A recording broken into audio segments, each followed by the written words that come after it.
Waalaikumsalam. Good morning.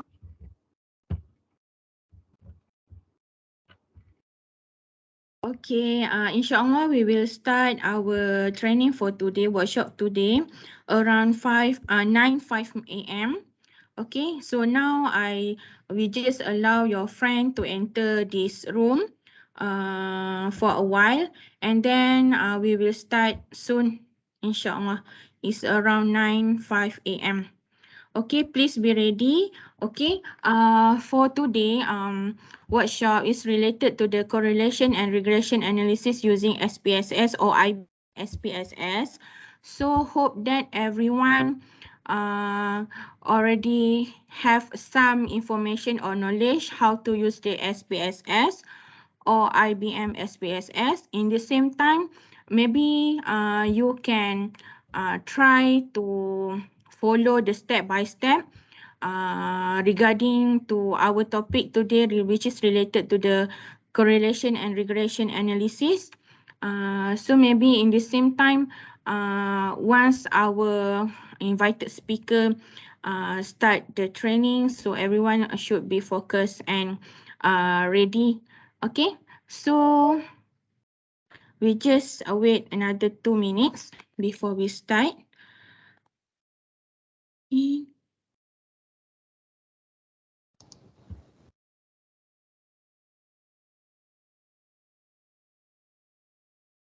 This training is under PG Office under College of Engineering. However, we also open if you want to invite your friends from other school to join us, but our focus is more on our College of Engineering student, especially for PG postgraduate program. Okay, so just wait for a while. Okay.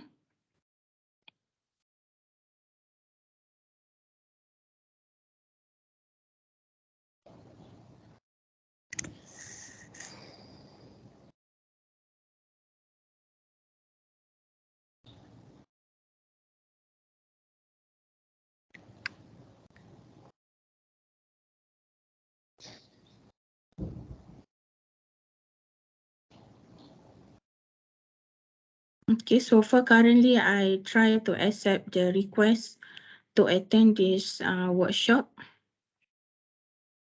Okay, so now it's already 9:05 a.m.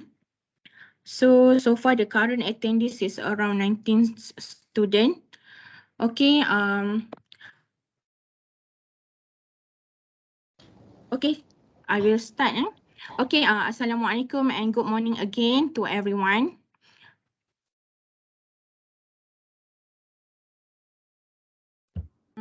Waalaikumsalam warahmatullahi wabarakatuh. So before we start our training for today, it's a good we start with the recite Ummul Kitab Al-Fatihah.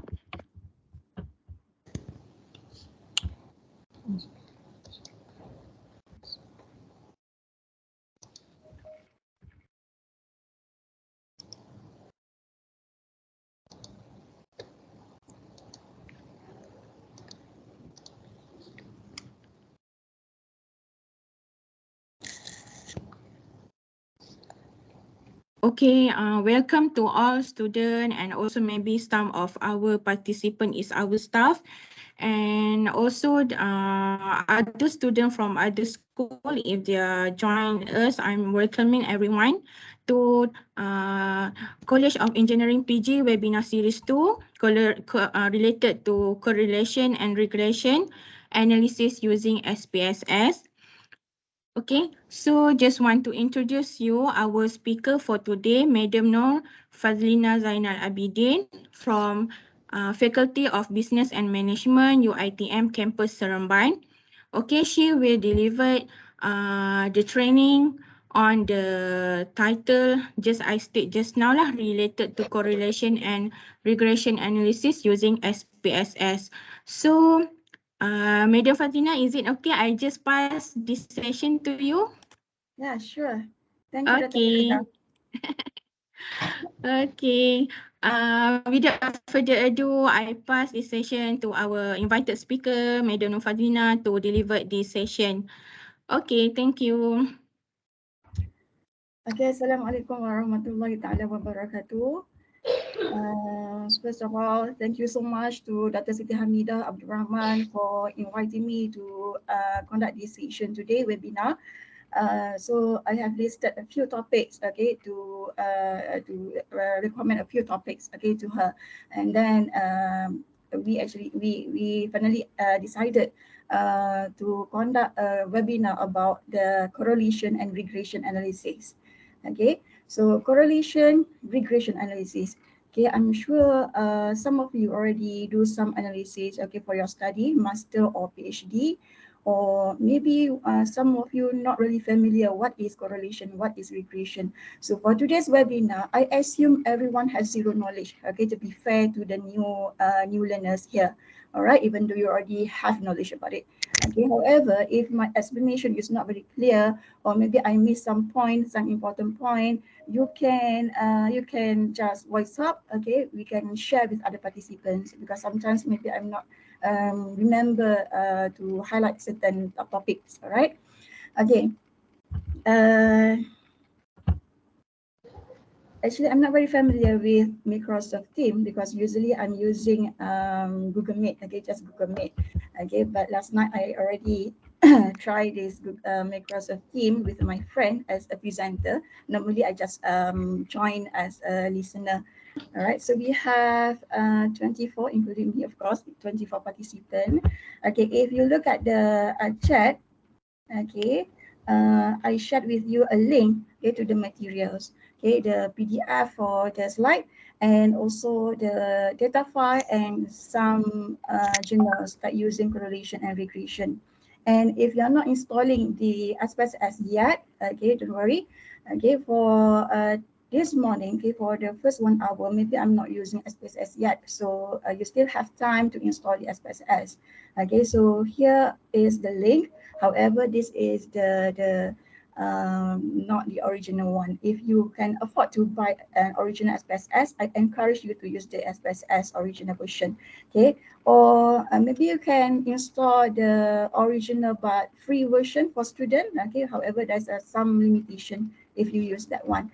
But for today's session webinar about correlation and regression, actually I only share with you the basic about correlation and regression. So even though you are using a student version, okay, you don't supposedly you don't have any problem with that, okay, because the later version or the enhanced version, if we want to go deeper about regression, there are so many types of regression, okay, but now I only talk about the basic one.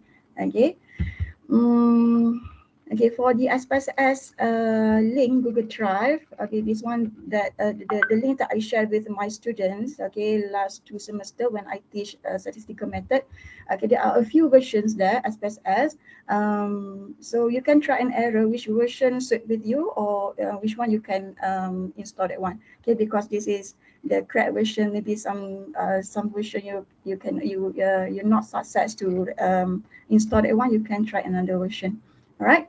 Okay. And if you don't want to do the step-by-step analysis in SPSS together with me, because this session is being recorded, so it's okay, you just listen. And later when you have a proper time, you can repeat, okay? Watch the recording and repeat the step, okay? So I encourage you to follow the step, because if you follow that one, you inshallah you become more understand about the SPSS steps, and it is good for you to remember, okay, because if we just look at the screen, okay, you tend to forget about that, okay, the step. Okay, so without further delay, okay, let me present the slide.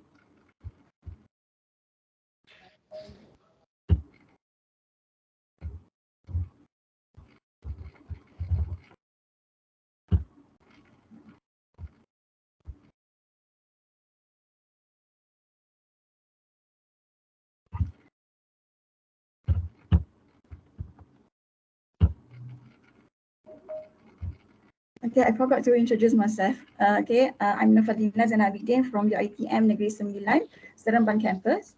I am now based on the Faculty of Business Management, part under Faculty of Business Management. But my real research area or my real field of study is actually economics. Okay, but in UiTM we don't have Faculty of Economics, so I part under Faculty of Business Management. So I'm teaching economics, of course, entrepreneurial subjects, and then statistical method, okay, especially for the distant learners, okay, ISET under ISET program, okay, or PJJ in Bahasa Melayu. Okay, now I'm sharing my screen. Can you see that one? Can you see my slide? Okay. Okay, thank you, Ratamida. Doktor, setting as a slideshow. Okay. Yeah, because normally when I conducting a webinar, I'm using my iPad too. But I don't know why. What's the problem with Celcom this morning? Okay, because I'm already using the cable internet okay, in the office to my laptop. So I have to connect with my data, mobile data for the iPad. But I think Celcom got problem. The line is very slow. So I cannot open through iPad. So I don't know. I cannot read the chat. When I presenting this one, I can't see you. So hopefully Dr. Hamila can help me if anyone asking the question in the chat box later. Okay. So correlation and regression analysis using SPSS. Okay, so there are two topics here, correlation, and the second one is regression. Okay, the correlation and regression, if we want to study about the relationship, about the association, okay, between two or more variables. Of course, if correlation, you have to do pairing one-to-one, okay, two variables. Okay, but you can repeat the analysis for the other variables. Okay, but for regression, you can do simultaneously the relationship analysis for all variables, okay, in the model, okay, simultaneously. I'll show you later. Okay, so we have two topics, correlation and regression, or two parts. So I plan to split correlation with regression. So maybe I take around 1 to 1.5 hours for correlation, and then simple linear regression, and a bit about multiple linear regression. Okay, so maybe we can have a break after correlation, and maybe around 15 minutes, and then we proceed with simple linear regression. So there are many things that I want to explain in simple linear regression, especially the concepts. Okay, and once you understand the simple linear regression, so it is easier for you to understand the multiple linear regression. So that's why I spend more time on simple linear regression. Okay, and maybe half an hour for multiple linear regression. And if we have time, I can show you sample papers or articles that using this analysis, correlation and regression. Okay, and actually I want to, this is actually my slides for previous webinar. Actually, I want to update this slide more towards engineering examples. Okay, but I'm very sorry because this week is too packed for me. So if you look at the example and also our hands-on later, it is not about engineering. Okay, I apologize for that. But as long as you understand the analysis, then later you can apply for your field of study, which is engineering. All right. So if you look at this slide later, there are many examples that using many field of studies. Okay, from medicine, from business, okay, agriculture, because normally when I conducting webinar, there are many participants from many background, okay, or field of study. Okay, so that's why you later realize that I'm using example from many area of study. Okay, but there's no example for engineering. I'm really sorry for that.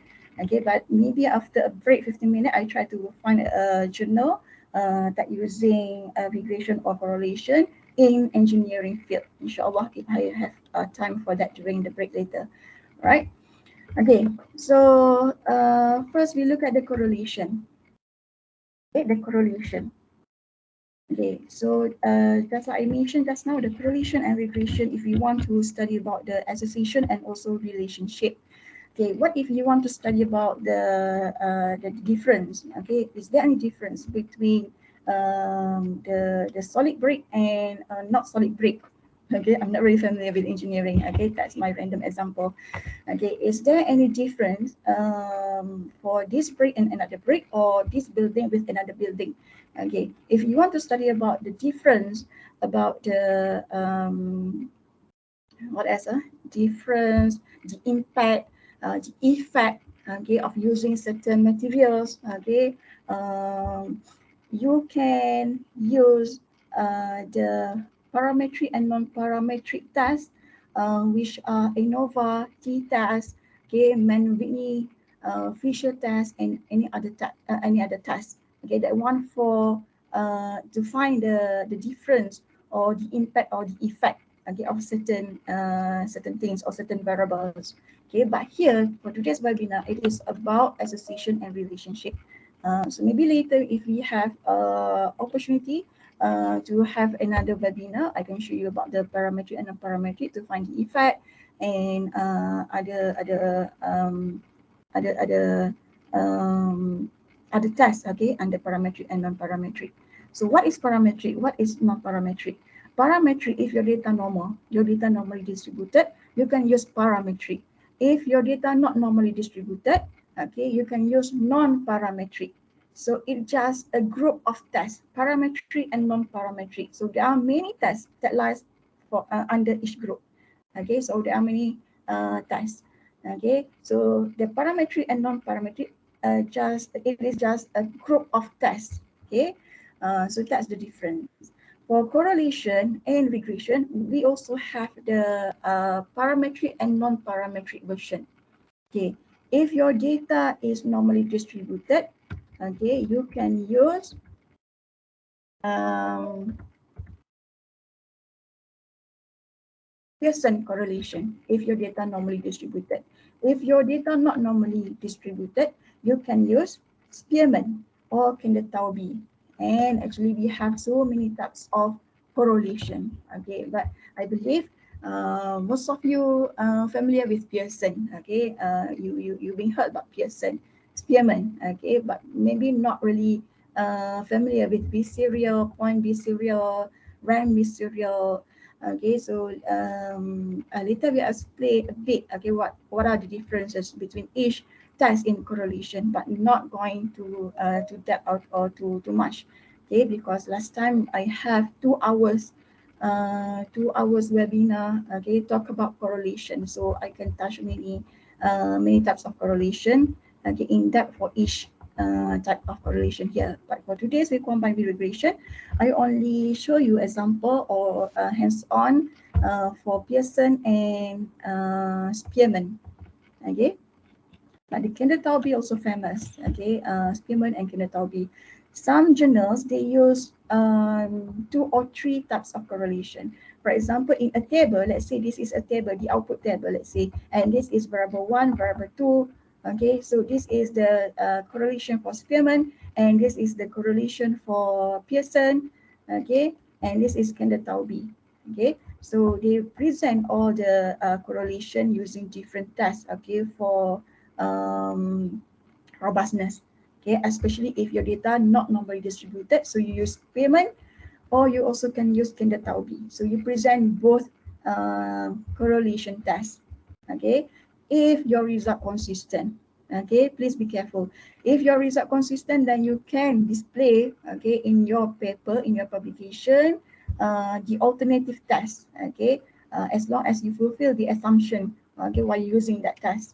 Okay, for example, the Spearman data not normally distributed, Kendall-Taubes data not normally distributed. So it is relevant if you can display both correlation tests.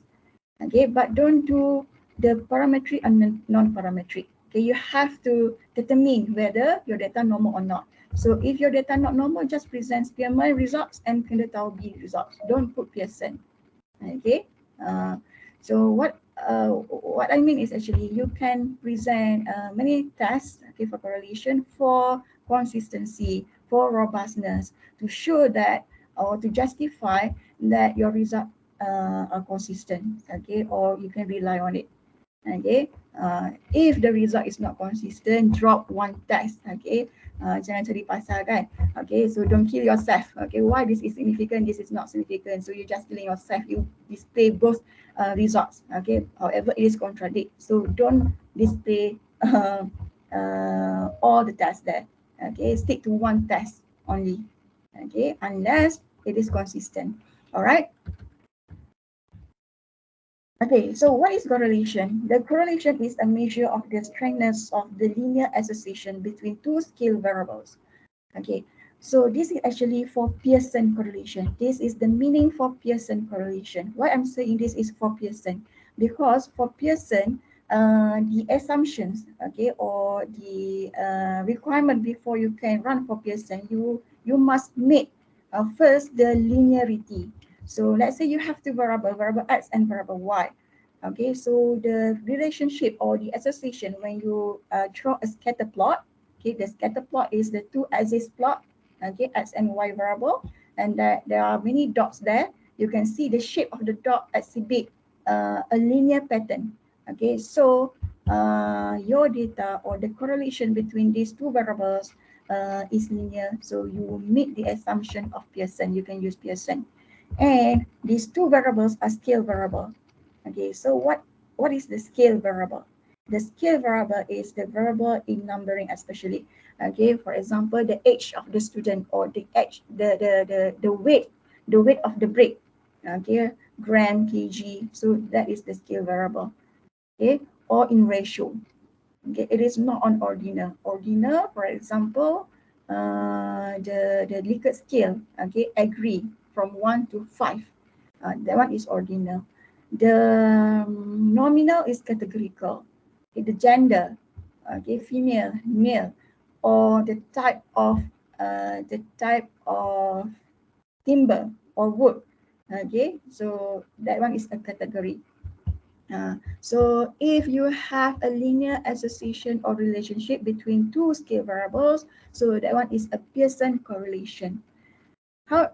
What if you not passing this assumption, a linear association, okay, or the scatter plot not showing a linear pattern, so you can switch to Pearson or sorry, you can switch to Spearman or Kindertaubi.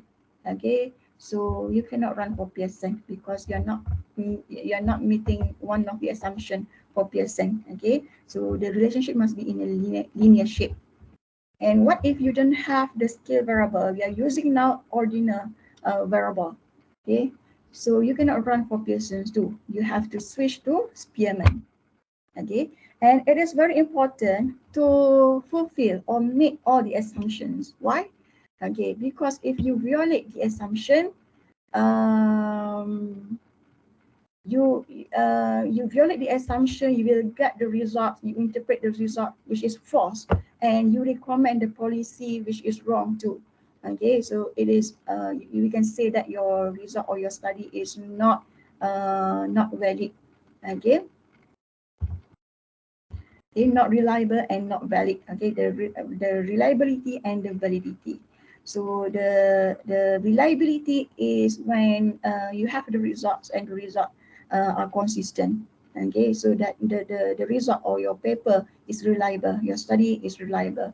The validity, if you conduct, let's say you conduct a survey, okay, for the contractors, you conduct a survey, okay, through a proper way, okay, not bias survey, okay, and then you select a most appropriate task. Okay, you are not choosing the wrong task, but you choose the correct one, the most suitable task for your objective. Okay, and then when you interpret, you're not doing type 1 or type 2 error, so your study or your paper or your results is valid. Okay, you meet the validity. Reliability, if the results is consistent. All right. You can WhatsApp if you want to ask anything. Because if I keep talking straight until we break or the end of the webinar, I feel like I'm alone here. Okay, because I can't see you here. I just see my slide here. Okay, then the correct terminology is correlation coefficient. So when you run correlation using SPSS, SPSS is just a software that helps you running the data to get the output or the results. If you don't want to use the software, if you don't want to use the SPSS, you can calculate manually. So every test there are manual calculation, of course. Okay, they just put the command into the SPSS. Okay, behind the software there are many actually formulas. So the software helps you to get the results or output fast and more convenient. Okay. However, for each test there are manual calculation. So when you get the output, you get the results for correlation or the value or the figure, that one we call coefficient. Okay, so do with regression later. When you get the beta value, that one is the coefficient. Okay, 0 point something, 0 0.1, 0 0.3, okay, the correlation. When you run for SPSS, then it will state there the Pearson or the Spearman correlation, okay, in a box, then there's a value. So that one is the coefficient, correlation coefficient. And we usually calculate Pearson's correlation coefficient. Okay, why? If your data is normally distributed, okay, it is better to choose a Pearson or a parametric test. Okay, because a parametric test is more, what we can say, is more strong to reject the null hypothesis. Okay, for example, if your p-value is 0.048, okay, which is 0.048 less than 0.05 if you're using a Pearson. But if you're using a Spearman, maybe there is a slightly differ, not too much, but slightly differ, 0.51. So if 0.051. So if more than 0.05, your result is not significant. So in rejecting the null hypothesis, okay, what is null hypothesis? Okay, later in the next slide, I tell you what is the null hypothesis. Okay, so it is more stronger to rejecting the null hypothesis when you do the parametric, not only for correlation, for other analysis too. If you can use the parametric, so it is better. Okay, so how to run for parametric if your data not normal? So let's say your data not normal, because one of the assumption for correlation data must be normal, right? So you can transform your data to make it normal. Okay, for example, if your data, raw data, you have a column there for your variable, a data, okay, and you test for the normality by looking at the diagram, okay, the probability plot, or looking at the or testing for the statistical normality test, Shapirovic test or Kolmogorov test. Okay, that two tests are the most common normality tests. Okay, so if you're not passing the normality, you can transform by putting the log. Okay, log, not necessarily the log.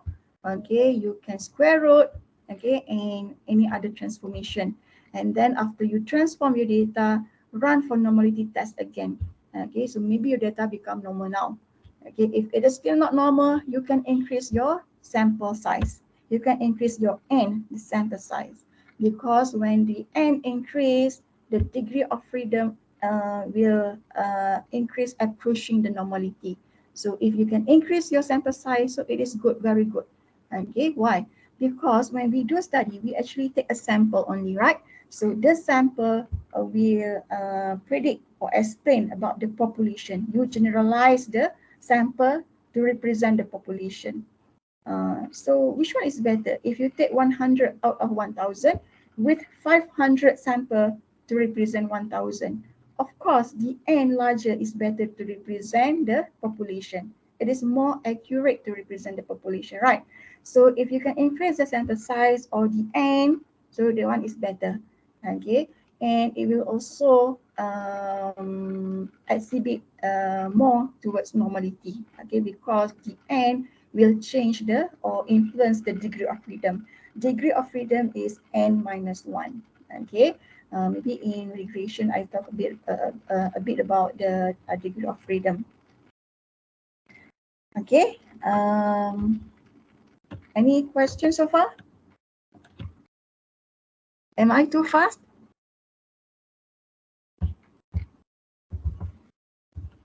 Okay. Okay.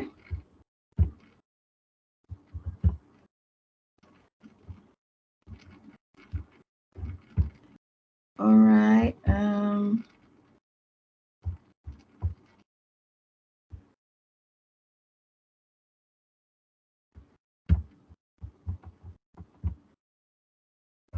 Doctor, Okay. Yeah.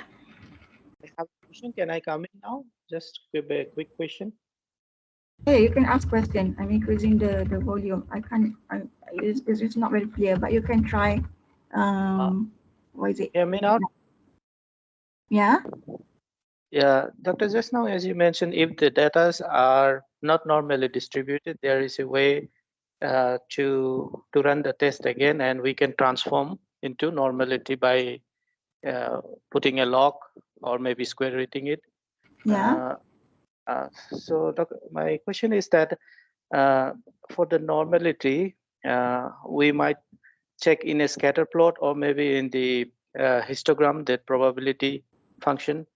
Uh, Yeah. the, uh, so, hence, if we have a doubt like whether it is normally distributed, even though we are looking at the scatter plot, maybe some outliers are there, but we are not sure. How to be sure that it is actually normally, means we can go for is as a take as a parametric or non-parametric. Do you have? Can you help me? I mean, do you have examples? We sometimes in looking in the scatter plot also we are not sure how to be get sure. Who's speaking now? Alam Amir? Is it Yes. you? Okay, Yeah. thank you, Alam.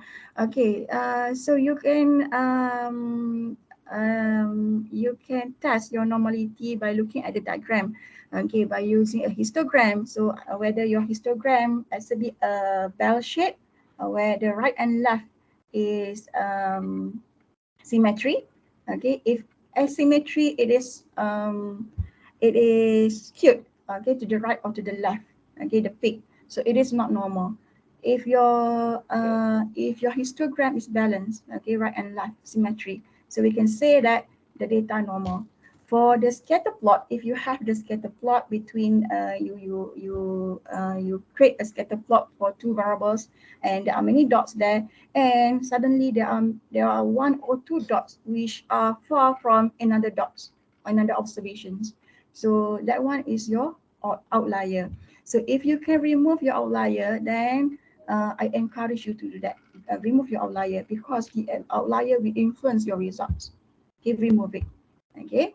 Doctor, Uh, what I'm carrying out with multiple variables, not just two in means in most of the case we don't deal with just two variable. There will be multiple variables, and the histogram says even though the bell curve is showing some spikes are outside of the bell curve. So do we consider it, or we should? Okay, so the diagram approach, okay, to see whether your data normal or not, actually not really strong to justify, okay, the normality of your data.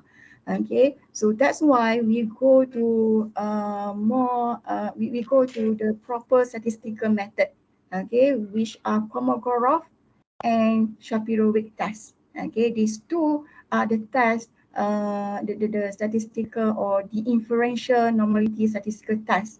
Okay, because there is a p-value there. So if your p-value less than 0.05, your data not normal. If the p-value more than 0.05, your data normal. So it is more strong to make a conclusion whether your data or not, your data normal or not. Okay, comparing if you're looking at the histogram, because sometimes if you have the histogram, okay, the histogram looks like a normal shape, okay, but when you test it is not normal, or your histogram looks like there is a gap there, it seems for the first impression, the data may be not normal. But if you run for the statistical method just now, statistical test, oh, actually it is normal. So I suggest you to use both, okay, if you have space in your paper, because sometimes we have to, we just put the statistical test, Kolmogorov and Shapiro, we have skipped the diagram. But in your thesis, maybe you can put both. At first, you start with a diagram. So the diagram looks like a normal shape of observation, okay, and then you can use beside histogram you can use stem and leaf, but that one quite outdated. Okay, you can use the box plot, okay, the box plot where there is a box and there is a tail or viscous. Okay, I'm not putting the slide here, the box plot, that one is for the basic class. Okay, so if the viscous or tail of the box plot is in the same length and the median is at the middle, okay, there's a line for the box, there's a line at the middle, so that one is a median, you can say your data is normal.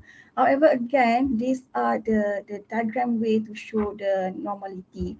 I suggest you to run for inferential test too, Kolmogorov and Shapiro wave. Okay, because there is a p-value there, you can have a confident decision whether to reject or not reject, to saying that your data normal or not normal. And please be careful for all for all assumption tests, especially normality, variance, equality. We don't want a significant one. Okay, we don't want a significant. If for the test, correlation test, regression test, we want a significant p-value. A significant p-value, when you get p-value smaller, less than 0.05. So you can reject null hypothesis, because the null hypothesis, there's no association, there's no relationship, right? So that's why you want to reject null hypothesis. Okay, that's why you want p-value 0.05 below. Okay, that one for the test. But for the assumption, okay, for the assumption, please be careful. You have to understand what is the hypothesis before you make decision, reject or not reject null hypothesis. Okay, so for assumption, the H null is data normal, data normally distributed. Okay, so that's why for assumption test, for normality test, we don't want p-value smaller, we want bigger, more than 0.05, so that we do not reject null hypothesis. Okay, so we stand with data normal. All right, understand? Yes, doctor. So should we both Spearman White test and the Kamarov, or just we can stick with any one of it to justify our data? Okay, if your data, when you test for the normality, your data not normal, okay, do transformation. Okay, do transformation. There are several ways of transformation. Okay, but make sure if you transform the data, you transform the whole column. Okay, for the whole variable. Okay, it is wrong. If you transform for the whole column, so the pattern is just the same. Okay, you're not violate. Okay, you're not using a wrong way of research analysis. Okay, so make sure you transform the whole column. Okay, the whole variable, not only selected. And if you want to put a log, make sure there's no negative value. Okay, in your data. If there is a negative value, you cannot put log. So what you should do first? Maybe if there is a -7, -5, a small number only, you can first transform your data by adding 10. So the whole column or the whole row there, okay, you create another variable in Excel, for example, equal to that cell, and then plus 10 or plus 20, depends on your value there.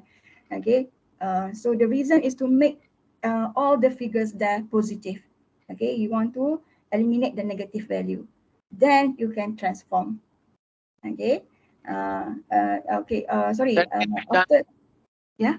Yeah, doctor, can be done for the if one of the readings have a 0 readings, the data says it's just Yeah. 0 number.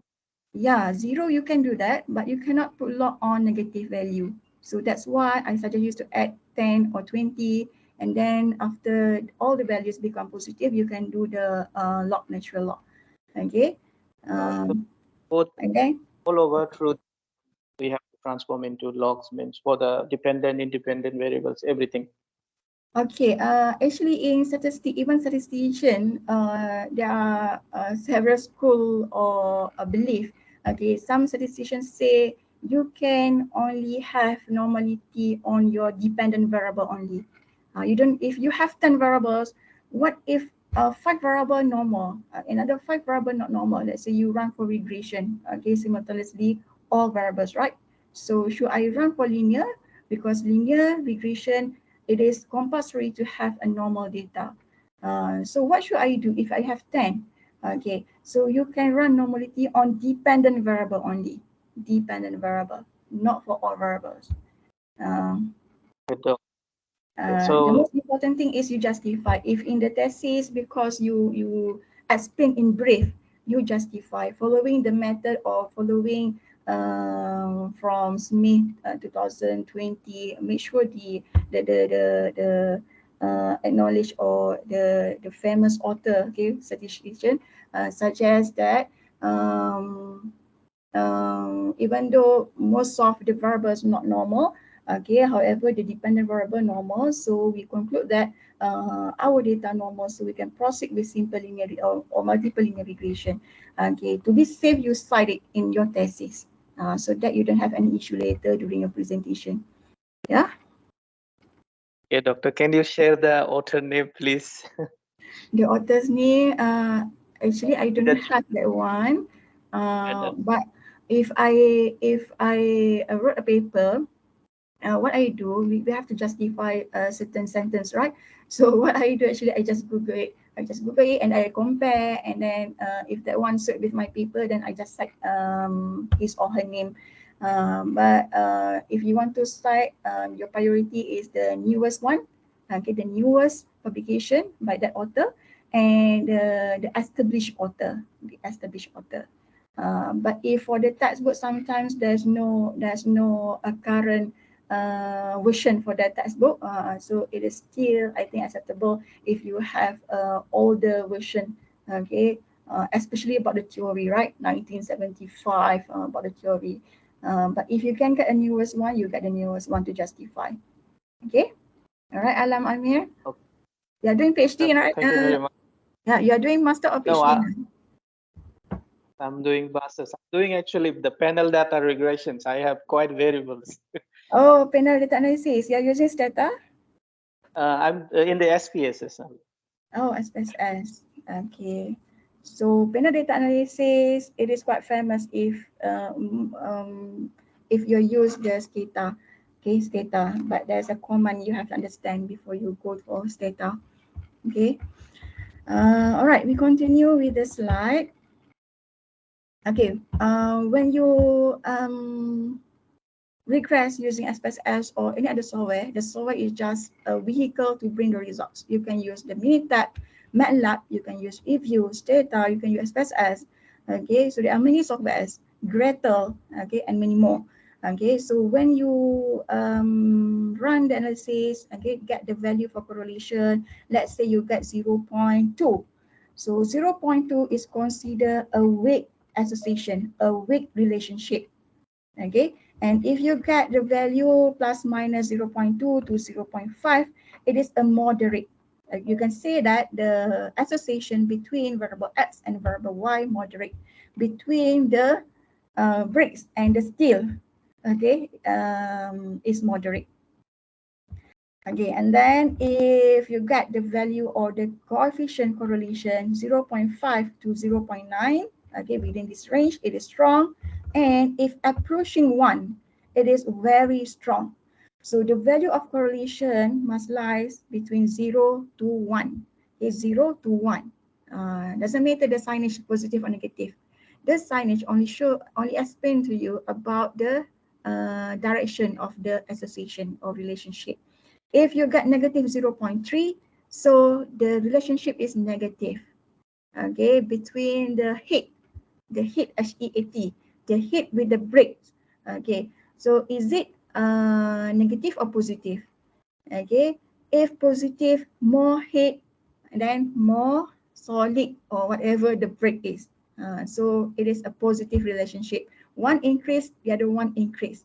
If one drop, another one drop. So with the same direction for both variables. So that one a positive correlation. If you get negative, okay, one variable increase, the other one drop. One drop, the other one increase. So it is a contradict signage or symbol, okay, for these two variables. So that one is negative. Okay, so positive, negative just show you the direction of the association.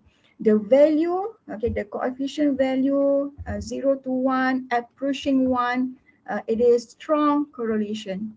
Okay, approaching 0, weak association or correlation.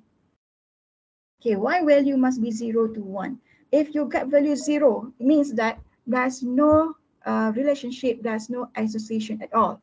For example, the relationship between this t-shirt, okay, with this remote. Okay, so it is 0. Okay, no association at all. If you get the value is 1, okay, the highest value, the highest correlation or coefficient 1. So that one is a very strong correlation. For example, X1 is this remote, X2 also that remote. Okay, so between you and yourself, of course, you have very high correlation or relationship, right? So approaching 1 very strong, 0 weak or no association at all. Okay. However, this rule of thumb or guideline here, the cutoff point here, the range here, according to Cohen 1992. Okay, this is quite old. Okay. Some authors, when the statistician publish a book, they have their own cutoff point. That's why if you look at the book or the authors or the journals, 0.3, that one is weak. But certain journals say 0.3. So that paper conclude it is a moderate. So it is based on which citation they use. Okay.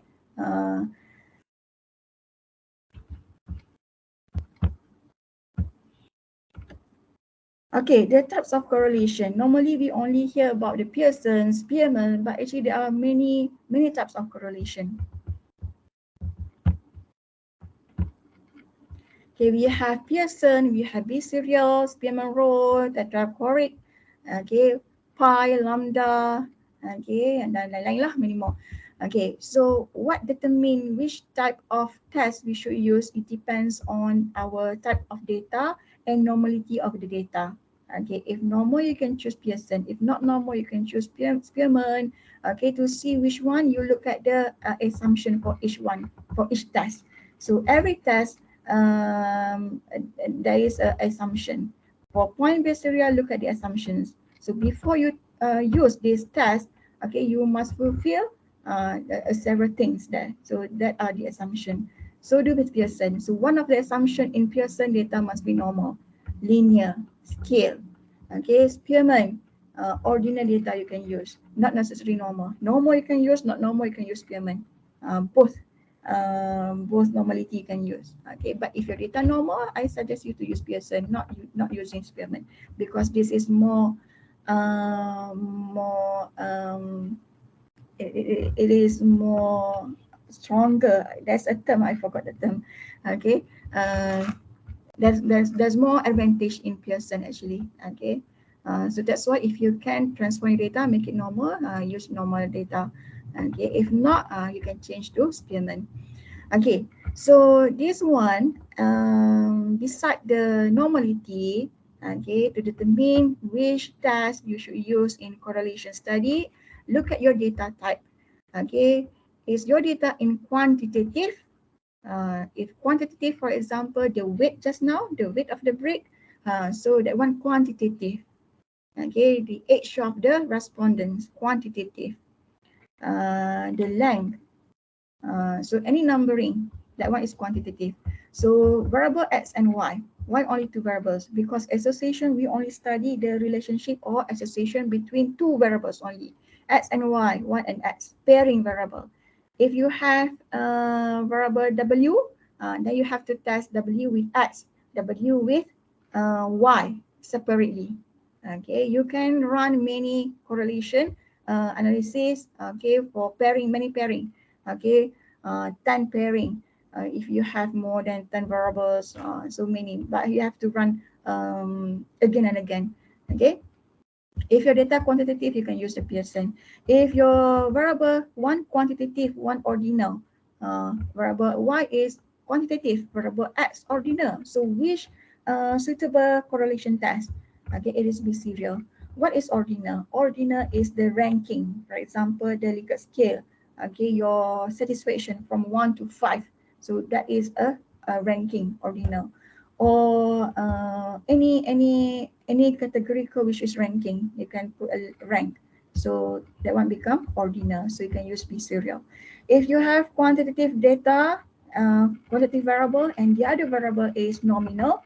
Nominal is categorical but no meaningful rank. For example, gender, male, female, we cannot say that male perform than male is better than female. Or if you have a type of animal, you have dog, you have cat, you can say dog is good, better than me. So there's no rank. So that one become nominal, a categorical but no ranking. And if you have ordinal data with nominal data, rank B serial. So this is the guideline to choose the test for correlation. So why so many correlation coefficients? So it is often that the case that the data variables are not at the same level of measurement. The data type is not similar or not the same. Some may be quantitative, one variable quantitative, one variable may be nominal or ordinal. So nominal, ordinal, categorical, known as qualitative variable. Okay, numbering is quantitative variable. Okay, so the first thing is to understand your data first. Okay, you have the data. So what type of data? What type of measurement you have? Okay, so type of data, again, you have qualitative data, you have quantitative data. Qualitative data is the categorical data, okay, ordinal or nominal. But for nominal, it is a category which not exhibit any rank, gender, hair color, ethnic, religion, nationality. Okay, ordinal data is the categorical data that you can make in a rank. First, second, third, grade A, B, C. Of course, grade A is better than B. And then if the country, in terms of development, okay, low development or medium or advanced country, so you can put in a rank. So that one become ordinal data. So you have to understand your data first. Okay, so that one become qualitative. You cannot use the Pearson here, Pearson correlation. You can use Pearman or Kinder-Taubi or any other test. Then you have to check with the assumption to see whether you fit with that test or not, your data. And then the other data is quantitative data. Okay, quantitative data can be discrete or continuous. Discrete if you have solid number, the number of students in the class. So 3, you're gonna say there are 3.5 students in the class. Okay, so it is a solid number. The number of workers in the company, number of home runs in a baseball game. If continuous data, normally a ratio data. So the height of the children, 36, the height of the children, let's say 10.3. So there is a decimal point there. Okay, the square footage, square centimeter, the speed of the cars. So that is a continuous data. Actually, this one is for the basic class. But to make sure you understand which correlation you should choose, so I just put this slide, okay, so that you can have a proper analysis from the beginning. Understand your data first. All right. And then for those who are not really familiar, what is p-value, what is reject, not reject, what is significant or not significant, this is also in the basic class, but I just put it here because later we have the correlation and also regression output. Okay, so how to rate that one, how to rate the p-value. So what is the hypothesis? Just now I said about the H null. So what is H null? What is alternative? Okay, the hypothesis is the statement. Okay, so only you understand or only you know what is your statement, your study. Okay, so look at your objective, your problem statement, and then from your background, your problem statement, and then from there, okay, you get the idea to study, okay, that area, okay, become your objective, okay. So from that objective, okay, you can write in the hypothesis form, okay. For example, there is an association between machine 1 and machine 2, okay. There's no relationship between oil consumption with types of machines. So it depends on your thesis, okay, your hypothesis, okay. So if there is no association, there is no relationship, there is no even effect. If you are studying another outside the relationship, there's no effect, there's no difference, okay. So that one is the H null, or the null hypothesis. The null hypothesis equal to zero. Zero, no association, okay. Yelek tak ada, zero, no association, no relationship. If it is not zero, means there is a correlation, there is a relationship. So this is how you understand about the hypothesis. And then beside the null and alternative, you also need to understand about two tail and one tail. Okay, in the SPSS by default, okay, the output appear based on two tail p-value. But if you want to run for one tail, okay, there's a setting there, you can click for one tail. If you're not clicking that one, so automatically it become two tail. So how to choose whether you have two tail or one tail? Okay, if you want to see whether, oh, there is a correlation or not only, very general.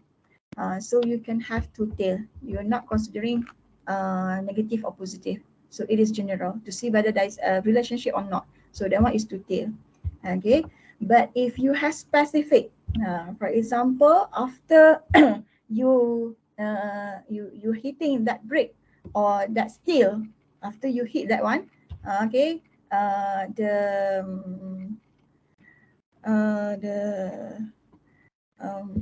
see, I'm very not very familiar with engineering. Okay, maybe the solidness, okay, increase, okay, the solidness increase for that steel. So you have direction, whether it is positive, negative, okay. So you use one tail only. So if P value more than zero, okay, so the population correlation or the sample, you're using sample.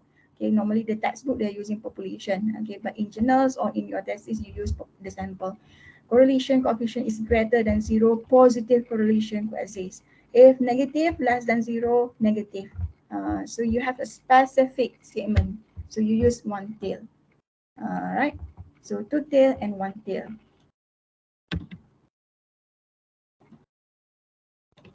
All right, the Pearson correlation. Okay, I'm trying to open the why I explaining about the slide. I want to open the SPSS because just now it is I don't know why automatically my computer laptop close the software. So my computer is very slow and sometimes hang. So I have to open the software, okay, before we go to the slide that we want to use the SPSS later.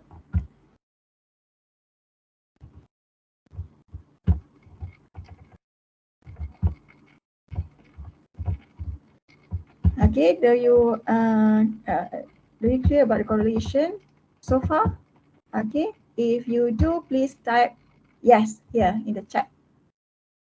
Okay, so we can have interactive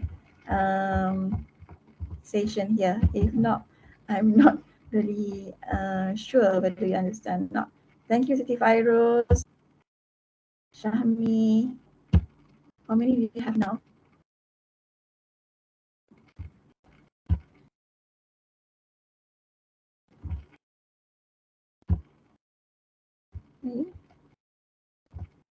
See, my computer laptop is very slow. This is a very old laptop.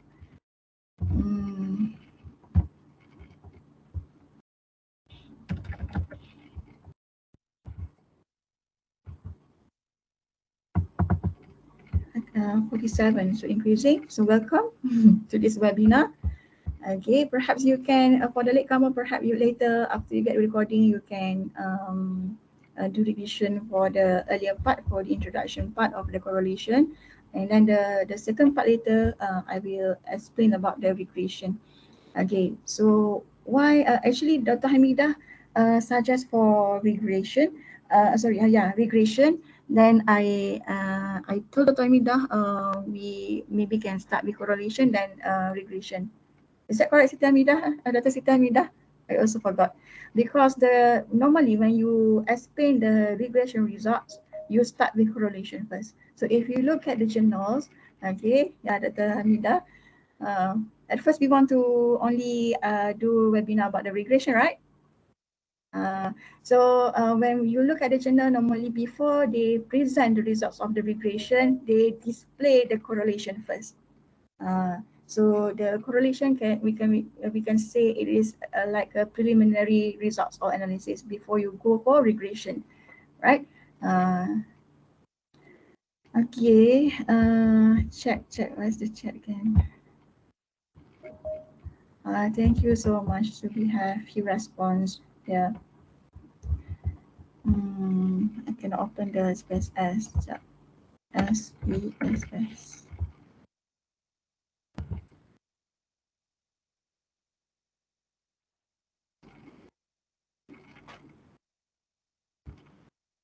Okay, I already clicked the SPSS. We just wait the window to appear. So I continue with the slide. Hopefully the SPSS will appear here. If not, we have to redo it. Okay, now the correlation coefficient, correlation. Okay, the symbols used for the correlation coefficient is rho. Okay, for population. Okay, sometimes when you want to study about certain analysis, for example, the correlation, you are reading the textbook, okay, by any statistician, either international or local authors, okay. And if you look, you also measure with the journals, okay, but the journal using different formula, the textbook using different formula, okay. Why is that? Okay, because the textbook, they explain about the population. They use formula for population. Why? In journals, they are using a sample only, okay, to represent the population, right? They just using a sample or analyze the sample. So that's why some analysis, the formula for sample is not similar, okay, not the same, just like the population. So that's why sometimes you find there's a slightly differ, okay, in the formula and also symbols. Okay, for example, for correlation population, the symbol is rho. Okay, why R? Okay, R always used in the journals because R is for the sample. Sample we use to estimate the population. All right, so don't be confused. And as I said just now, the correlation coefficient always lies in the range of 1 plus minus 0 to 1. Okay, positive means Y increase, X increase, or drop, this one also drop. Negative, contradict direction. Okay, so this one drop, this one increase, this one increase, this one drop. So that's why negative coefficient value you get. So the association or the relationship is negative. And then the correlation coefficient is sensitive to outliers, very sensitive to outliers. So how to see the outlier? You can look at the scatter plot, you can look at the box plot, okay, using graph menu in the SPSS. If you see, if in a scatter plot, you see the observation which is differ from the rest, okay, other observation or the dot is quite close, okay, with each other, but there is one or two observation far from another observation. So that one is a tendency of outlier. If possible, you can remove the outlier. Okay, because the outlier will tend to make your data not significant, not normal, and many other issues later. Okay, so SPSS is opening now, the version 23. I'm using version 23. Okay, it doesn't matter which version you use, okay, because we only run for the basic one. So for the basic, even for version 15, you still can use that one. unless you are specific, you go in depth. Okay, you want to do a deeper analysis. Maybe you can, you should use the newest version. Okay, so there's a difference. Maybe they enhance the task, and then they enhance the interface. So if I'm using different version, you're using different version at your home. Okay. After this, maybe there's a button. The arrangement of the button, or the what we call that one. The It is not the same, but you can look at maybe there's a hiding a symbol or tag. Okay, so you have to find or click or explore, okay, the windows, okay, the SPSS window that appear later, if it is not just like mine.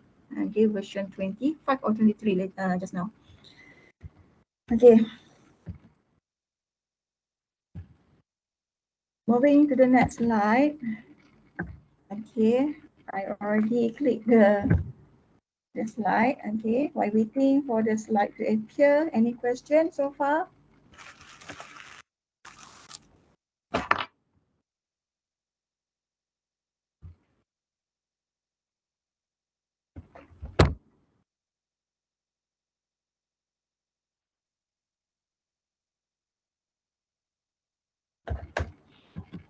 Maybe I should escape first. Okay, my laptop is hang now. Yeah, I cannot exit the slide, and I also cannot go to the next slide.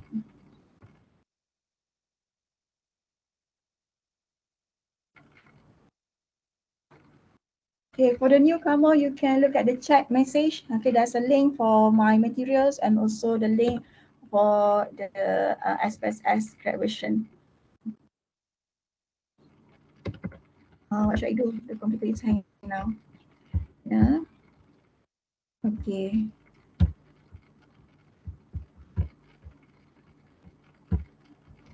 So this is the SPSS.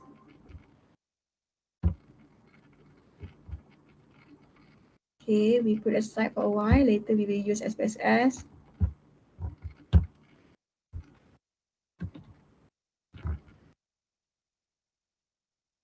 Okay, the correlation coefficient example, remember I told you the coefficient, the straightness, the coefficient, the more it approaching 1, okay, the higher the coefficient, the more strange, okay, the relationship between two variable x and variable y. Okay, this is x and this is y. Okay, you look at the dot here. Okay, if r equal to 0.7, okay, so the observation is close to one another, and of course it exhibit the linear shape. This is a Pearson linear shape. Okay, there's no line. You can put the line actually, but for the initial output, there's no line. But you can see that the dot or the observation, these are the observation. Let's say the age and the gender. Okay, so these are the observation for each respondent. Okay, so if it is close, so the tendency to get a higher R value of coefficient, okay, you will get. If it becomes smaller, 0.3, it is more scatter. Okay, so it is far from one another.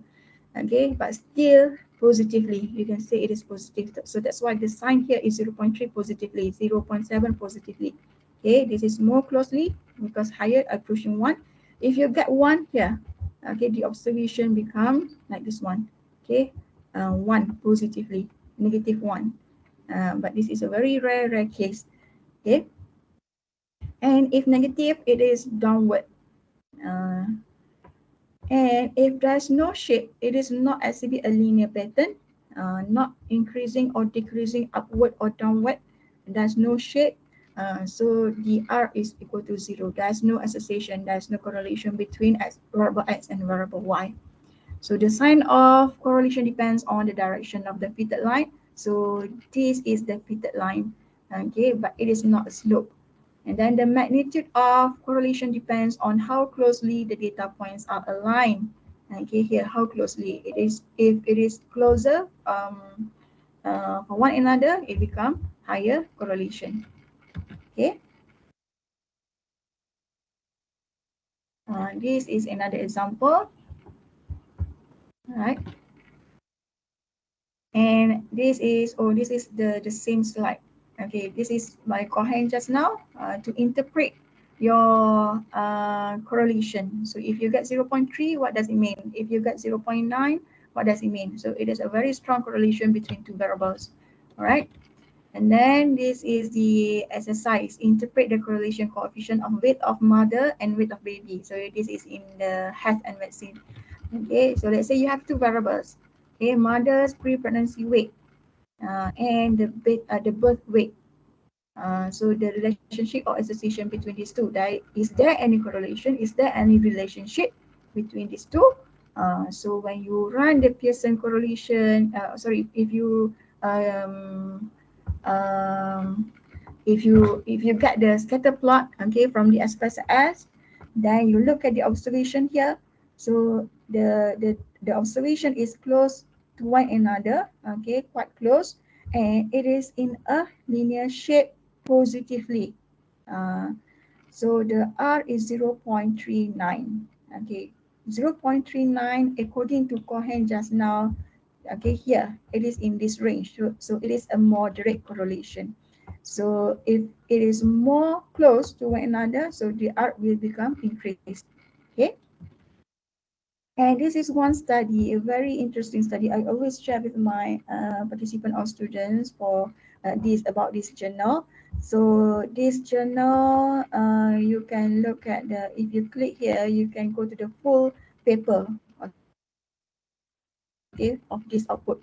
Okay, a paper in New England Journal of Medicine claim relationship between chocolate. Okay, this is chocolate consumption.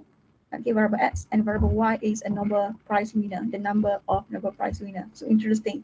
Okay, so the more chocolate, if you consume more chocolate, uh, should you become more intelligent and tendency to get Nobel Prize winner? Okay,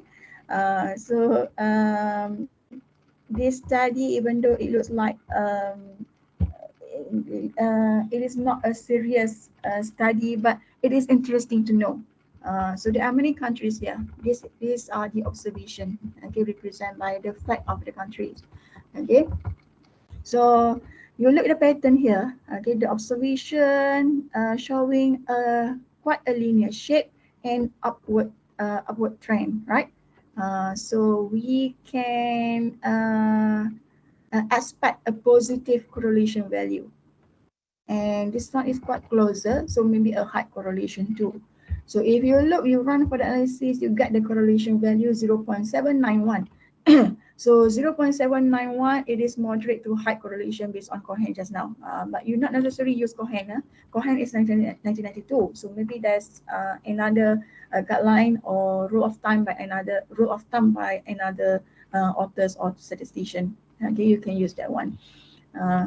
So as more chocolate consumption this country consume, the more number of Nobel Prize winners. Okay, so interesting. So less chocolate consumption, the less Nobel laureate winners. So because positive association, right? Increase or drop, the same direction. And then interpret the following correlation coefficients using Cohen's and explain what it means. For example, between, this is in the same journal, okay, here. Or different journal but the same authors, okay, in the same, actually the same study actually, but maybe the authors split to several papers. Okay, so average IQ and chocolate consumption 0.27. This is a low correlation, right? Okay, so I just answered the question here because we already take 1 hour 15 minutes. And then road fatalities and Nobel winners. So as the correlation is 0.55 positively, so it means that as more road fatalities, the more Nobel winners is. So maybe if there is more accidents, road fatalities, so their researchers, their scientists find a way how to solve that problems and become a Nobel winners. Okay, so however, it is just a moderate, not a high correlation, 0.55. And then GDP with Nobel Prize winner, this one we can predict, we can expect the more GDP is the national income. Okay, in bahasa Melayu KDNK, keluaran dalam negara kasar. So national income, GDP, as more income, the more grant can be given to the researcher and also scientists to invent something new or come up with a new solution. So become more winners for Nobel Prize. So it is a positive and it is quite high, okay, moderate to high relationship, okay. And if less GDP, so less Nobel winner is. So for example, in the less developed country, less Nobel winner, because less developed country only have a less gross domestic product or national income. So maybe the grant or the allocation for to fund the project or the research center is not too much. Okay, so not many Nobel winner. And then mean temperature and Nobel winners. Mean temperature, it is a negative. Okay, it means that when the temperature drop, Nobel winner increase. When temperature increase, okay, Nobel winner drop, negative relationship. So if we observe, many Nobel winners come from a cold country, right? From the West country. Okay, so that's why negative temperature, more Nobel winners is, right? So this is the answer, higher average IQ. Okay, you can look later here. Okay, the assumption for Pearson correlation, both variables should be normally distributed. This is for the Pearson. Okay, or if you have a bell shape with a probability line, the bell shape, it looks like a bell shape, the line. And other assumption include linearity and homoscedasticity. Okay, linear homoscedasticity means that the almost I confused with the other one. The Okay, let me check this one. There's two terms that I confused. Okay, I forgot this one. Linearity assumes straight line relationship between each of the two variables. Yeah, here the homoscedasticity assume data is equally distributed about the regression line. Okay, so if you run for example, for the residual, okay, if you put a residual, actually in the SPSS you can create the residual. Okay, I think maybe in regression I show you how to create the residual, and then you test the normality of the residual or look at the pattern of the residual. Is it the residual data? When you check for the linearity, it is linear or not, okay, or normal or not, distributed about the regression line. Okay, and then, so now we want to calculate the Pearson correlation. You can do it easily by using the software SPSS. Okay, but before you go to the SPSS, I show you how to calculate manually so that if you run for SPSS, you get the idea how the SPSS calculate the correlation. Okay, so for example, this is the respondent, subject 1 to 3, or the machine 1 to 3. Okay, and here is the respondent lah, because you have age here, the age of X. Okay, 43, 21, and this is the glucose level. This is variable 1, variable 2, age and glucose level. Is it any relationship between age and glucose level? Is it the more increased your age is, the more glucose level you have in your body, or otherwise? Okay, so you want to test for correlations to see the relationship or association. So the formula for Pearson correlation is here. But don't worry much, okay, because later you can do using SPSS, okay. But to run this one, you have to get X and Y, X and Y. So this is X, this is variable Y. You multiply these two columns, you get this one. And then X square, this column, and then Y square, this column, and then sum up the value here. This is the summation of X, summation of Y, summation of XY, summation of X square and Y square. And then you now you get all the values you can put or plug in the formula. So, and the number of respondent, how many you have the respondent? 6, so put 6 here. And then the summation of XY here, 2485, and minus summation of X here, 247, summation of Y, 486. So even though it looks complicated here, but after we get the value, you just plug in the formula. And then square root 6 is the n, okay, summation of x2 here, minus summation of x here, 247, you square it, okay, and the rest. So you get 0.5298. So this is the coefficient of the correlation. Okay, so it is quite moderate, 0.5 according to Cohen. Okay, so this is the idea of correlation, how to get the value of correlation manually or by using Excel. Okay. Okay, this is by Excel. Okay, we will not do the hands-on for this one to cut time. Okay, now using software SPSS, we are looking at the forest measurement example. Okay, I'm very sorry because I don't have enough time to update with engineering example or hands-on. Okay, a study of the relationship between the basal growth and crown volume of 62 trees is reported by Avery and Burkhardt 1994. So what is basal growth? Okay, this is the basal growth, the change in the cross-sectional area in square feet at chest level, okay, in 1 year. Okay, here. With the crown volume. The crown volume is the increase in total volume of the tree above the first branch. So is there any association? Of course, kan. So of course, when the diameter or the cross-sectional area here become bigger, the crown volume become bigger too. So we expect to have a positive correlation between these two variables, variable 1 and variable 2. Okay. The smaller this one also becomes smaller, negative, positive, still positive, the same direction. Okay, so set up the data file, yes. Yeah. You accidentally turn on the mic or you want to ask the question. Okay, set up the data file, open the Excel file, basal crown data. We are using now this data, okay, this file you can get from the link that I gave to you earlier. Okay, there are many ways to put the Excel file into SPSS. You can copy paste data, or the faster way, I will show you the faster way how to open the Excel file in the SPSS.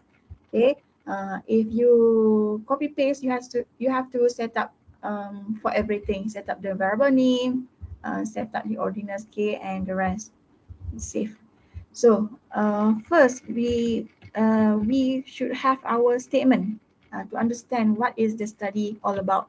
Okay, the null hypothesis, there's no linear relationship between two variables. So now we are going to do Pearson or Spearman correlation now. Which one? Okay, we want to test for Pearson, okay, because our statement no linear relationship. If you don't want to put linear, no problem. You can just eliminate this one.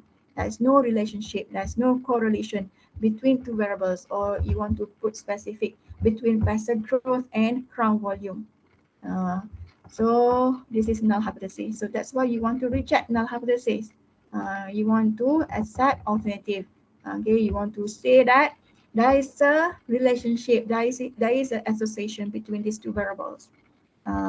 You want to accept this one because at the beginning, if you know there's no relationship, there's no correlation, why you are doing this research, right? So that's why you want to reject this one. So at first, we want to, one of the assumptions of Pearson correlation, there must be a linear relationship between these two variables. So to see whether the variable has to be a linear shape or not, you can create a scatter plot. So how to choose the scatter plot?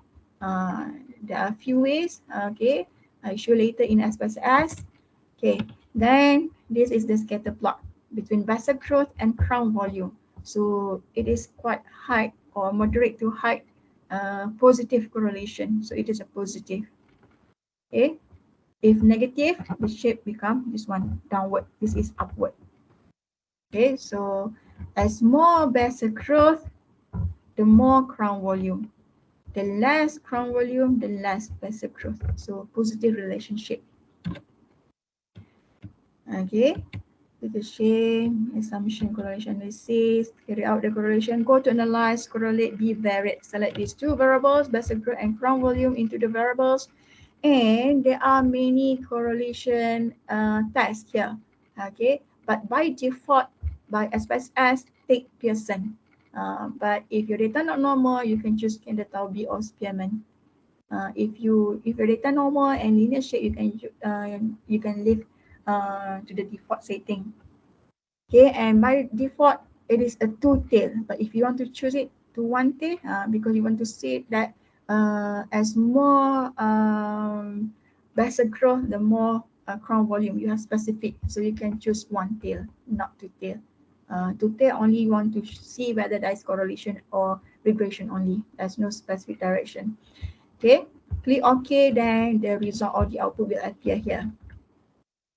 Okay, this is the output table. Better growth with better growth. Of course, it is one.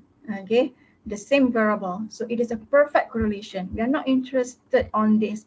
We are interested between these two variables, better growth and crown volume. So this is important. This is the coefficient of the correlation, 0.871. So it is a high correlation. Okay, 0.9 very high. Okay, and look at the p-value, significant p-value. This is based on two tail just now. Okay, at the setting you choose two tail, right? Here. So if one tail, so this one become one tail. Okay, look at the p-value 0.00. It is not solid. So if you double click, you can see 0.000052. But we only take 3 decimal point. So if the p-value less than 0.05, you can reject null hypothesis. You can reject this one. And then you accept or you conclude this one.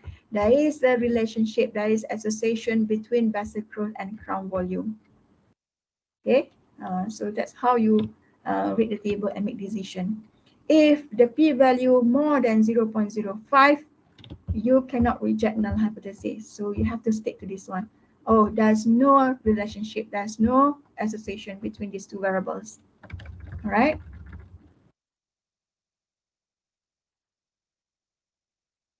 And here is the number of 3, okay, or the sample size.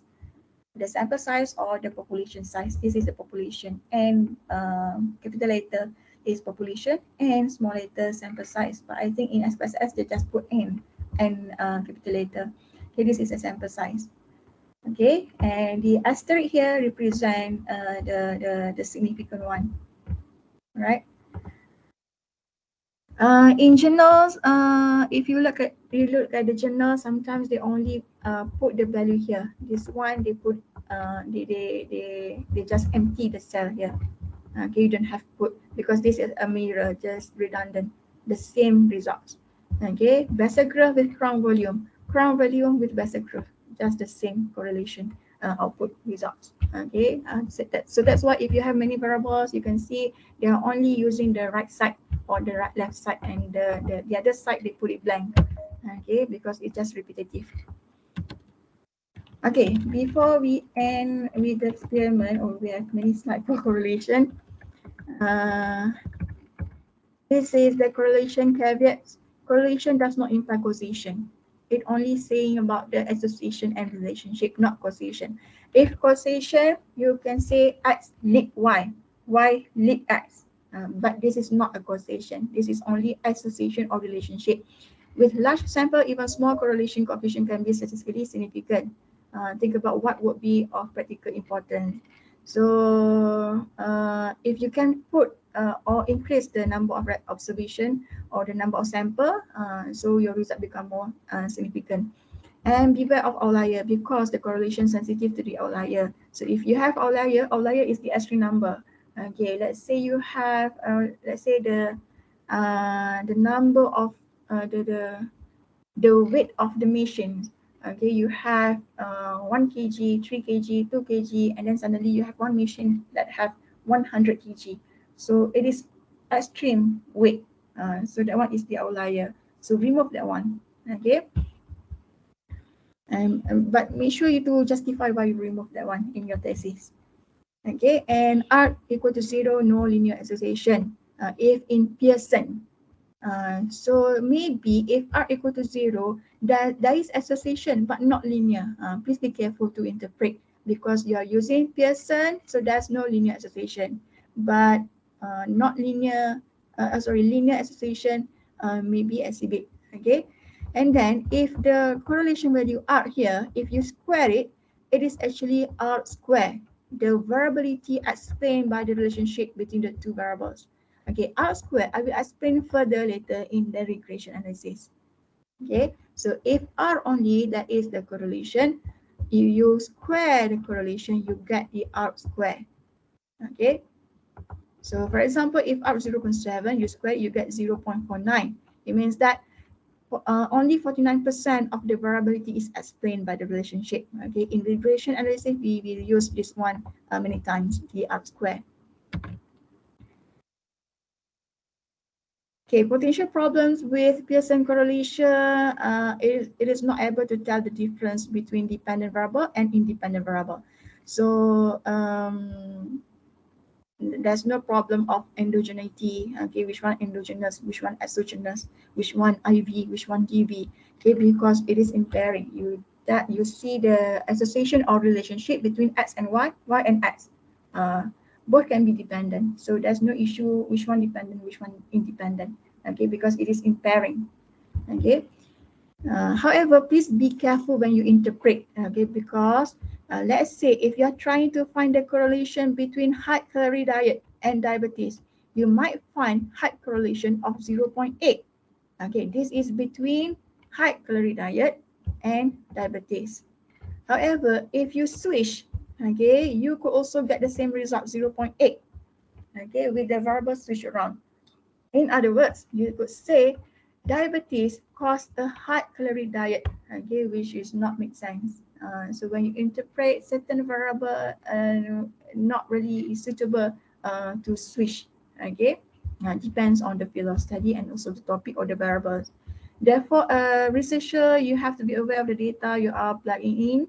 In addition, the Pearson product method correlation. Okay, the Pearson name, another name. Okay, the long name is the Pearson product method correlation. But a simple way, Pearson correlation only. Will not give you any information about the slope. It only tell you whether there is a relationship or not, a linear relationship or not. Okay. Before I go to SPSS, I just proceed with the Spearman rank correlation. Okay, so similar with the Pearson rank, but apply to ordinal data and also scale data. If Pearson just now, normal data, okay, quantitative data or scale data, but if your data not normal, even though you are using scale, you can use Spearman rank, okay, because Spearman rank can handle with ordinal data, with scale data too. Okay, it measures how consistently one variable increases or decreases as second variable increases. Okay, it is a monotonic relationship. So this is a monotonic. It is not a linear. If you not met the assumption of linearity in the Pearson, okay, you can go for Spearman. Okay, it is not linear but monotonic. Okay, this is a perfect negative, no correlation, perfect positive, increasing, decreasing. Okay, this is example for Spearman. Okay, but later in SPSS, I'm using the same file. Okay, the basic growth and crown volume, because I don't want to open SPSS many times. Okay, to save time. Okay, this is how you set up the data in SPSS, just like before. Okay, and you test for the pattern. Okay, so it is not linear, it is monotonic positively. So the Spearman is more suitable test here. Okay, the same step as Pearson, go to analyze, correlate, and then be varied because you have two variable. Univariate, only one variable. Okay, and you put the variables here, and then if by default Pearson just now you take Spearman. Okay, flat significant correlation means if it is significant, you want the output to have the asterisk, okay, beside the number or beside the correlation value. It is only optional. If you don't want to put the asterisk, the star, okay, that's saying that is significant, you can untick this one. Click OK. And this is the result. So this is the flat significant correlation you take. So that's that there are asterisk here. Okay, so how to rate this one? Just like Pearson. Okay, this is a redundant. Okay, AdWords with AdWords advertising. So one says with sales data, of course, one perfect correlation, perfect relationship and association. You look at the coefficient here, 0.554. P value significant. So that's why there is asterisk here. Okay, you reject null hypothesis. Null hypothesis, no association. When you reject, you accept alternative. There is association. There is a relationship positively because the sign here is positive. Okay, this is only a similar result. Okay. Okay, so now we're done with the correlation. So open SPSS to do the tutorial step by step, or if you do together with me, we can have a hands-on. If you only watch me click here and there, so I just show you the tutorial. So go to a file to open the data. There are many ways, but I'm using this way now. Go to a file, go to open, go to open data. Open data.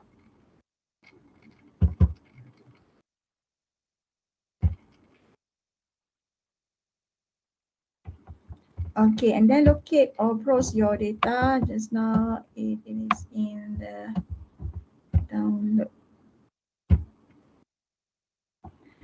Okay, the better growth maybe the file type is Excel. So just click Excel here.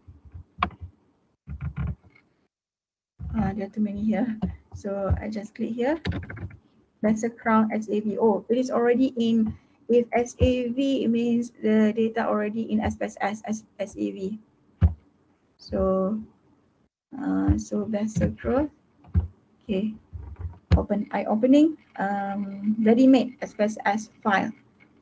But if you want to open with the raw file from Excel, you can change type to Excel. Then you can locate the file. So this is the interface of the SPSS for the first time user. Okay, if you never used SPSS before, so this is the menu bar. Okay, and there are many functions here. This is the number of case, a row, or if you have respondent, this is respondent 1, 2, 3, a case, CASE. Okay, and then if you look at the bottom on the left side, there's a tab for data view and variable view. Now I'm showing you a data view. Okay, so you put your data here, whether you want to key in, you want to copy and paste. So this is where you put your data is. But before you put your data, you have to set up the variable. Now it is already have the variable here, basic growth and crown volume. So how to put the basic growth and crown volume? If you just copy paste from Excel. Okay, go to variable view. Okay, now click here, type basic growth, type crown volume. Okay, and it must be in one word only. So whether you want to put basic underscore growth or just continue basic growth in one word without space, without spacing. And if your data in numeric in value, also numeric. If you have in string in alphabet. Okay. And then this is only with decimal point. If you have decimal point, you can change here. Okay, if you have a gender, so you can put 0, no decimal point. Okay, gender 1 and 2, there's no 1.5 gender. Okay, tengah-tengah. Okay, this is the measurement. If you want, let's say you have a gender here. Okay, this is actually in basic class. Okay, so we consume time because I explain more on basic too. So let's say you have gender. So you want to put coding for gender. Let's say you go here, click the 3 dot button here. You put, let's say you code 1 as a male, then add, and 2 as female.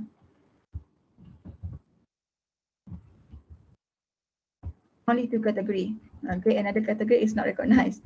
Okay, no 1.5, no 3. And then click OK. So you can see here the coding 1 and 2. You don't have to put the decimal. See 1.00. So remove the decimal 0. So now you have 1 and 2. Okay, so you can key in here. This is the gender. Key in 1, 1, 1. Re-enter.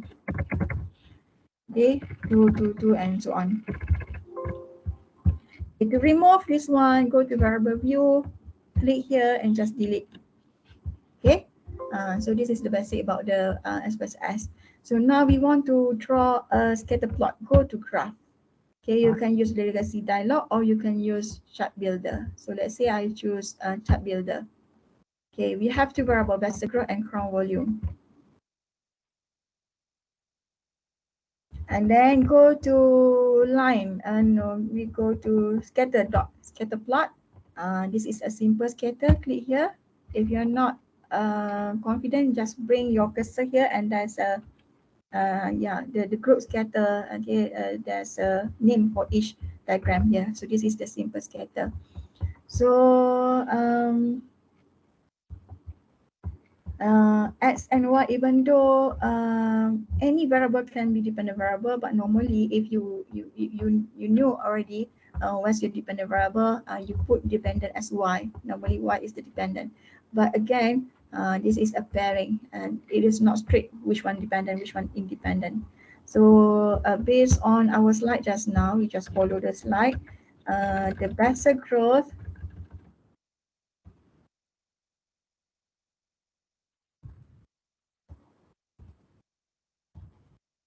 okay, the crown volume is Y, the basic growth X.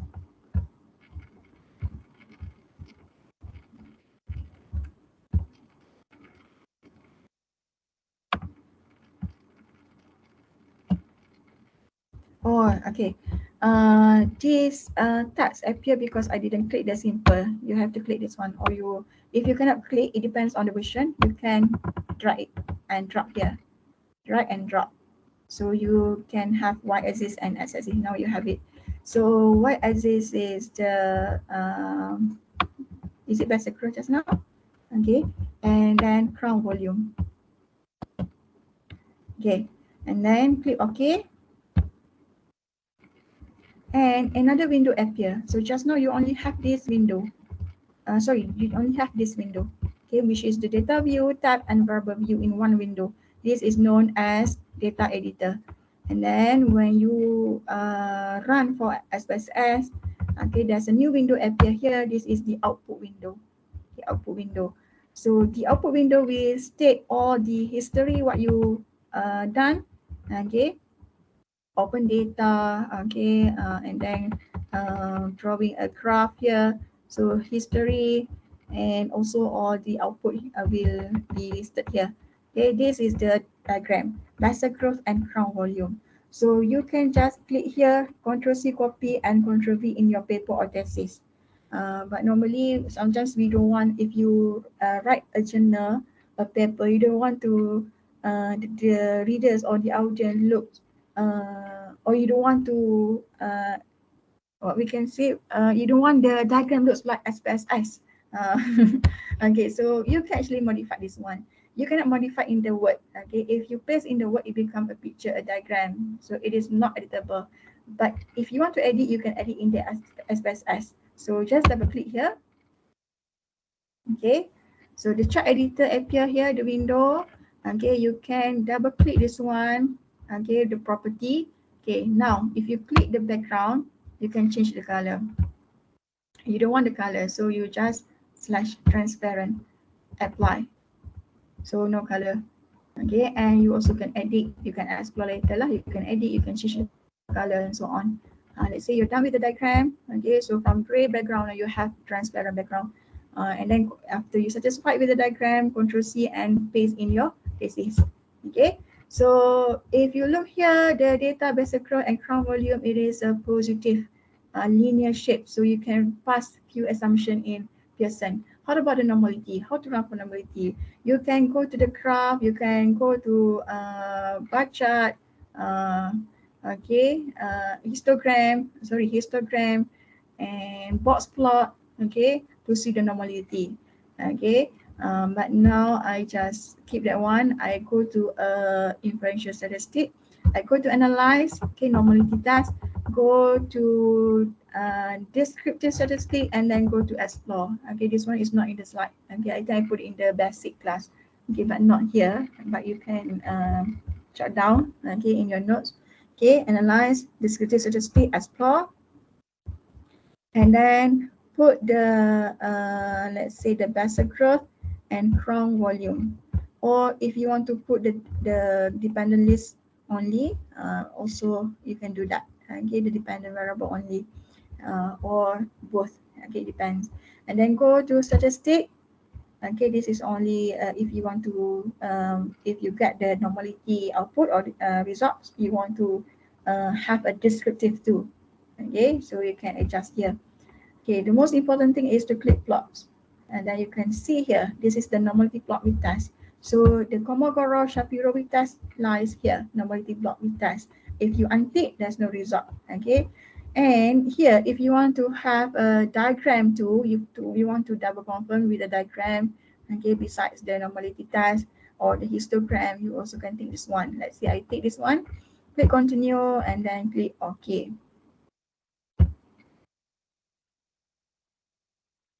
I think it is too fast, but as long as you have the recording, you can repeat later, okay, when you have a free time.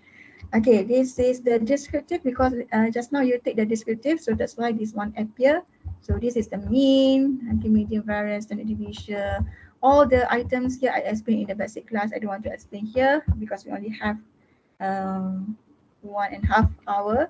Okay, so this is the test of normality. Okay, so this is the important one. And this is the inferential normality test. In SPSS, when you go to analyze just now, descriptive, explore, go to plot. When you take this one normality plot with test, it will automatically showing two tests alternative, Kolmogorov, Shinov, and Shapiro with.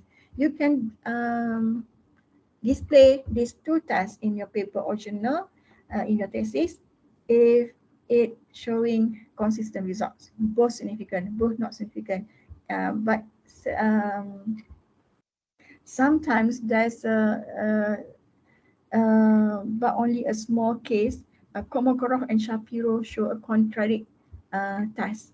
This one significant, this one not significant. So what you should do that? For example, this one, Kolmogorov and Shapiro. This is not significant, more than 0.05, not significant, right? And this is significant, less than 0.05. So it depends. Sometimes the statistician say that Shapiro weight is more powerful than Kolmogorov. But you have to decide why you choose this one. You have to decide to be safe. And some people say that if you have many sample size, you should use Shapiro weight. But some opinion, you should use Kolmogorov. The most important thing is to decide which one you take to justify why you take Shapiro weight. So let's say you want to choose Kolmogorov. Kolmogorov, the data is not normal. P-value not significant. The hypothesis statement for normality, Ashmal data normal. So if p-value more than 0.05, you cannot reject this statement. So data normal. Okay, so Kolmogorov said data normal. Shapiro data not normal. Okay, so to be safe, you just display this result, Kolmogorov Shinov. If you want to display both, make sure you have a citation that say Kolmogorov is better. So that's why even though this is not significant, but you stick to this one. If you have the citation, you can justify.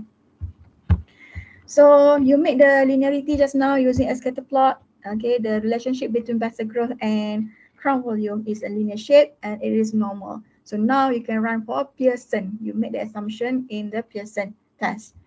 Okay, and if you want to double confirm, you can use histogram. But just like I said, when one of the participants asked question just now, it is actually quite hard to make decision based on the diagram. This is significant or not. Okay, you're not very clear. So my suggestion is this one is compulsory. Put this one. If you have this one, no one can debate or can argue Okay, but this one they can argue, is it, are you sure this is normal? So to be safe, put this one. Okay, you can put this one on top and then followed by this one.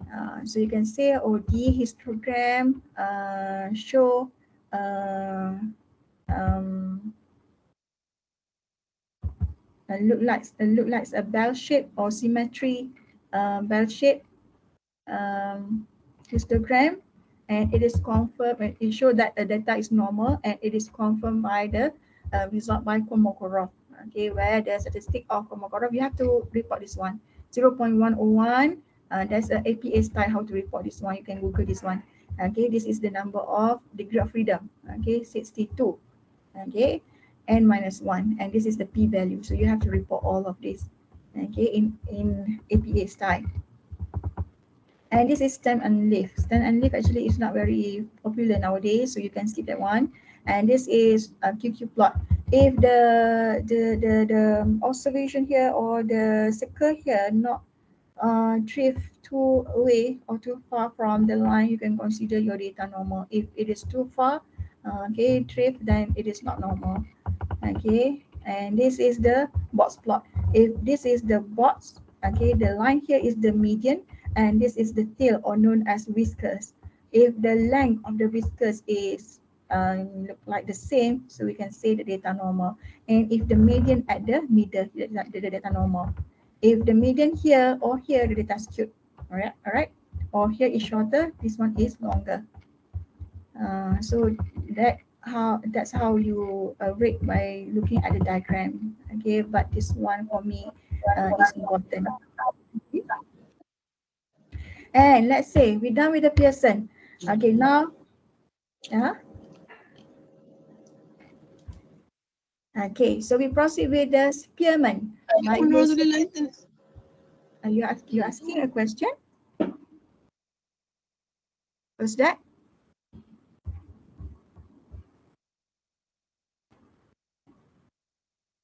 Okay, so later I open to Q&A. We continue with the Spearman.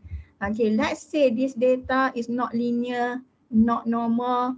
Okay, so how to do that? Actually, we have another file, right? The file of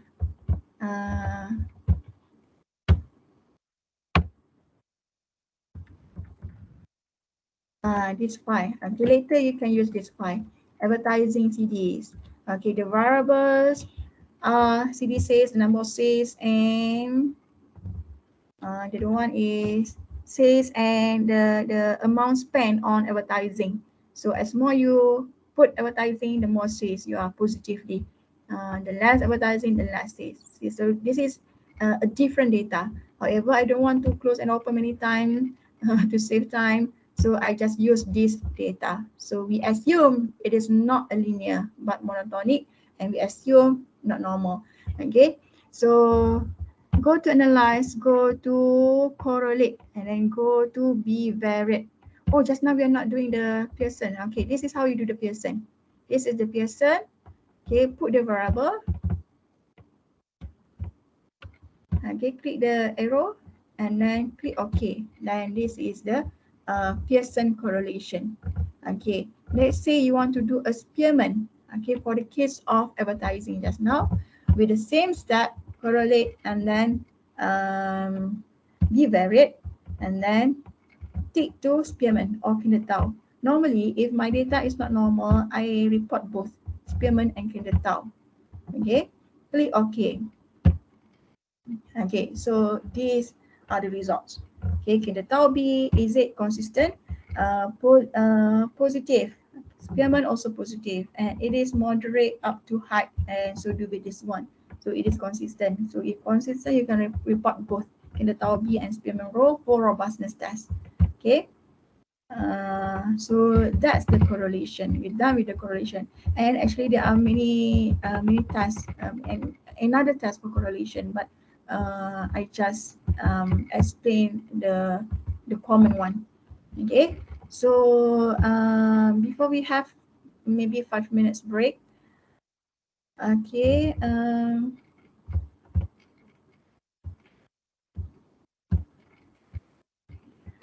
I forgot. Actually, I got class at 10. I forgot to message the student. Now already 11. Okay, so before we take a break around 5 minutes and go to regression, do you have any question? I forgot my student. Okay, because I don't look at the WhatsApp. Okay, while waiting for the question.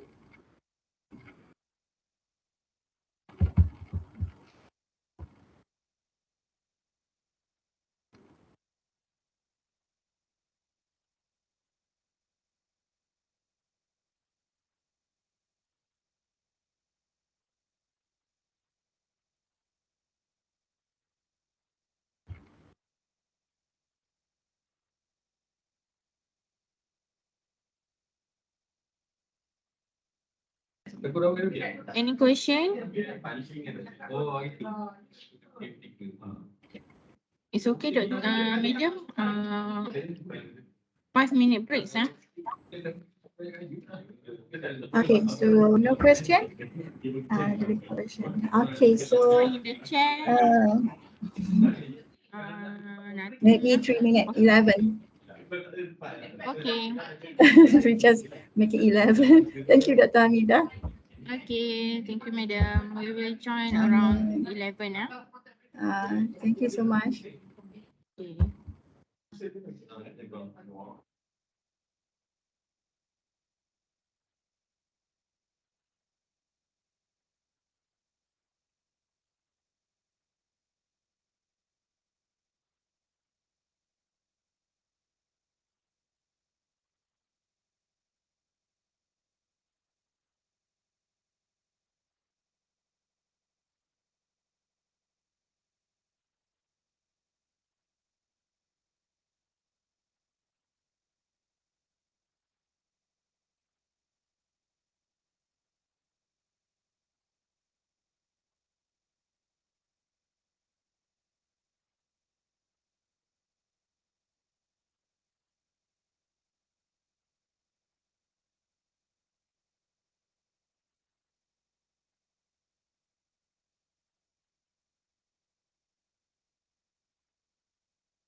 Okay, madam, we can start if everyone ready.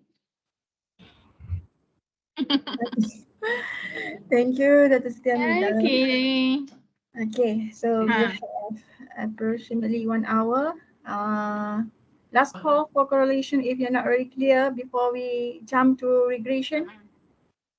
any question from the floor? Or maybe our student, I think that their background, maybe some of them is the beginner. And then maybe some of them also quite familiar, like just now our student asked a few questions, right? Mungkin dia mix between the beginner and also they already practice and do the analysis. So later, if you're not really clear, you also can ask Dr. Siti Hamidah. Dr. Siti Hamidah also excellent about the data Not analysis. really. Not really. Okay. Let me start. We have many example. I put many example in my slide because previously my participant comes from many backgrounds. So that's why there are many example from this field of study to another field of study.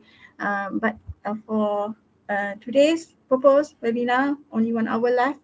So I only show you one example in simple linear regression and another one example in multiple linear regression. Okay, but the slide are there, so you can go through the slides to see another examples. Okay, for regression. So I already present, right? I didn't start the presenting just now. Okay, so we proceed with the regression.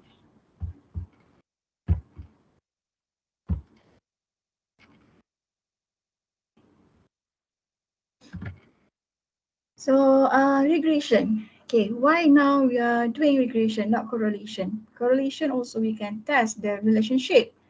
So now why we are going to do regression? Okay, because the regression is useful when we want to look for significant relationship between two variables and more. Okay, so if two variables only, it is simple linear regression. And why we not doing the correlation if only two? Okay, pairing. But correlation, there's a limitation. In correlation, you only can see the direction, positive, negative relationship, and also the strangeness. Okay, high correlation, low correlation. But in regression, it is more advanced maybe, and you can study more details. Okay, especially doing prediction. You can predict a value of one variable for a given value of the other variables. And in practical, most of us have many variables and we want to run simultaneously, not pairing one to one, one to one. So that's why we run for regression. So it involves estimating. Why we estimate? Why? Because we are using sample. It involves estimating the line of best fit to the data, which minimizes the sum of square residual. So of course we want to minimize the residual, right? When we're doing the estimation, we estimate. So of course there is a residual or known as errors. So we want to minimize it. So we want to find the best linear unbiased estimator. So blue. So regression. And regression, there are many types of regression. Okay, now we go to the basic one, simple linear regression, multiple linear regression. Okay, however, there are many types of regression. You have threshold regression, you have ordinal regression. If you have data which is using data, ordinal data, you can run for ordinal regression. You can have logistic regression and many other regression types. Okay, but here I only explain about the basic one, the simple linear regression and multiple linear regression. Okay, so the mean is linear, so it is a must or compulsory to have a linear shape. And for simple linear regression and multiple linear regression, it is a must to to have data which is normal. Okay, so normality, look at the dependent variable or the residual. Okay, later we will create the residual because you don't have the data of residual. You have data for mission 1, mission 2, vehicle 1, vehicle 2 if in mechanical engineering, right? Okay, or you have in civil engineering, in the construction 1, construction 2, you have the data, but you don't have the data for the residual. So how to create the residual?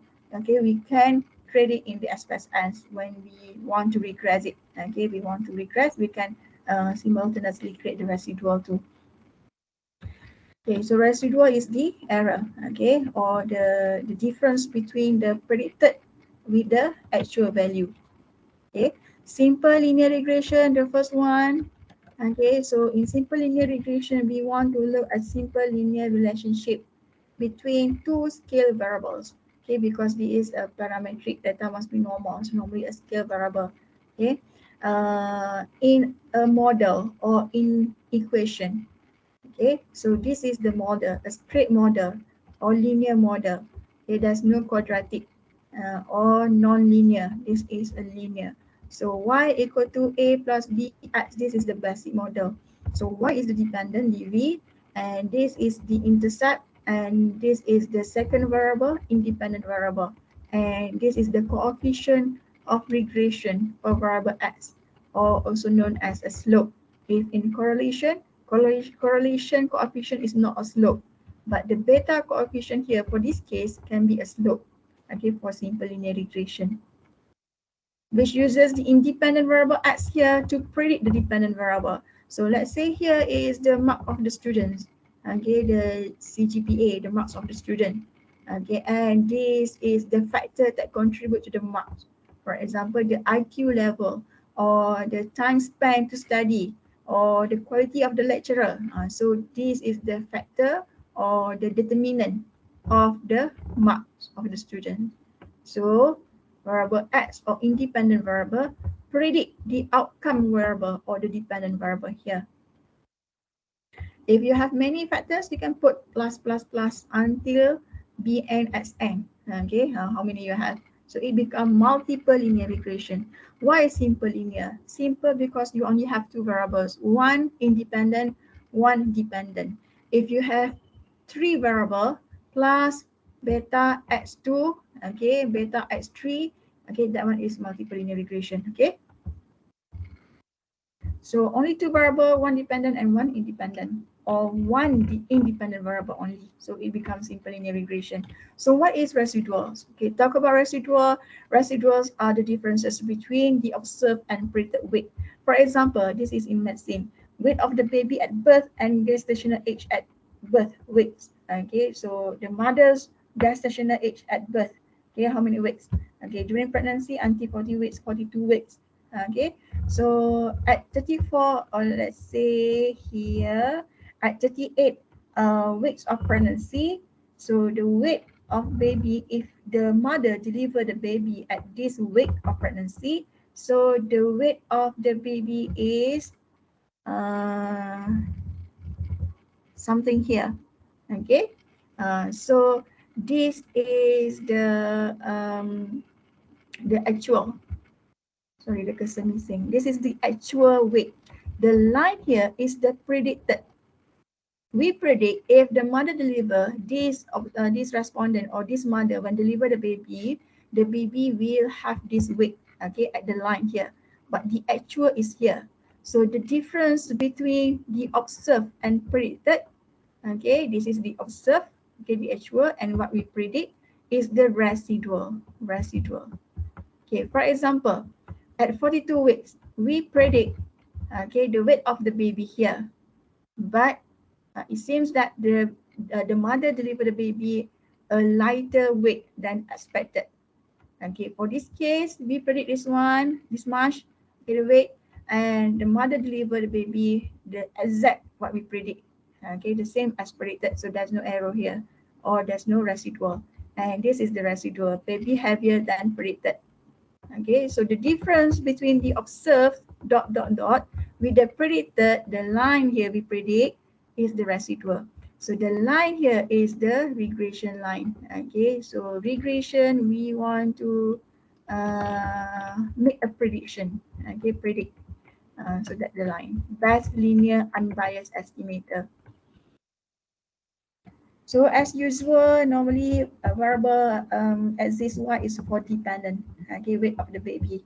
the outcome. And the X variable, if you draw a scatter plot, this is for independent variable or the factor or the predictor. Okay, explanatory variable. Okay, the process of regression analysis, there are 5 steps here. I listed 5 steps. First, get to know your data. Okay, create a scatter plot, and then look at the line whether it is a linear shape. Okay, and calculate descriptive statistic. Okay, the basic descriptive statistic: mean, median, skewness, kurtosis, standard deviation, variance. Okay, minimum, maximum. So that one is the descriptive. Okay, by looking at the descriptive statistic, we can see the pattern or the not the pattern, the behavior of your data. Okay, so that's why it is not encouraged. Okay, highly not encouraged to what what's the word? To modify. Okay, uh, manipulate your results or your data. Okay, you display the descriptive statistic and the outcome, the results below. You say something which is contradict with descriptive. If your panel is well known about the statistic, by looking at the descriptive, they can compare with the output results. Okay, so how come you say your data blah blah blah? Because your descriptive statistic saying this. So that's very dangerous. So do not ever you manipulate your data. Okay. And also get to know your data, look at the outliers too. Regression also sensitive to the outliers. So if you have the outlier, if you can remove it, then remove. And if you have a small number of respondent or the observation, small number of sample, you can increase the sample and replace. Okay, and remove the outlier and replace with another sample. Second, formulate a model. Okay, so based on the examination on the results of step 1, hypothesize model that might explain the data relationship. So for example here, okay, so we want you by looking at this model or equation, you know that this is the independent variable X to predict Y. Okay, dependent variable, this is the outcome. And then fit the model to data, examine the regression coefficient. When you run or regress by using SPSS, for example, the software, you get the output. Okay, now examine the regression coefficient and then check the fitness of the model. Okay, this is the diagnostic checking. Okay, whether you fulfill all the assumption. Okay, and some journal they do the diagnostic testing at the end of the results. Some journal they do it at the beginning of the results, before the results. Okay, and then report, interpret, and apply the model. So we have many examples. I just show you the example 1. First, get to know your data. Let's say we are using the same file, which is the vessel growth and crown volume just now. So fit a least square linear, get to know your data. Of course, you can run for the descriptive. Let's say here the vessel growth. Okay, remember we have 2 windows here. This is the output window and this is the data editor window. So if you look at the menu bar here, it's just the same. Okay, at the data editor or at the output window. So it doesn't matter you click which one. Okay, so to see the descriptive statistic, go to analyze descriptive and then you can choose frequency or descriptive. Let's say descriptive and put the variable that you want to see, the descriptive, and then go to option. You can click. The more you click, the more merrier your results or your output. But however, you just click the one that you really need. Okay, just explain the one that you need. Okay, click continue. Okay, and then click OK. Okay, and then wait for a while. So this is the descriptive statistic. Since you have only 2 variables, so you have 2 here. If you have many, let's say you put 10 variables at the column there, okay, arrow, and then put at the column on the right side column, you can have many variables. Okay, this is n number of samples, and this is the range, minimum, maximum, mean, standard deviation, variance. Okay, the terms here I will not explain. You can look at the Google or maybe you have knowledge about that. Okay, because this is in the basic class. Okay, I explain in brief about each of the concept here. Okay, now we want to do a simple linear regression. Okay, let's look again at the start here.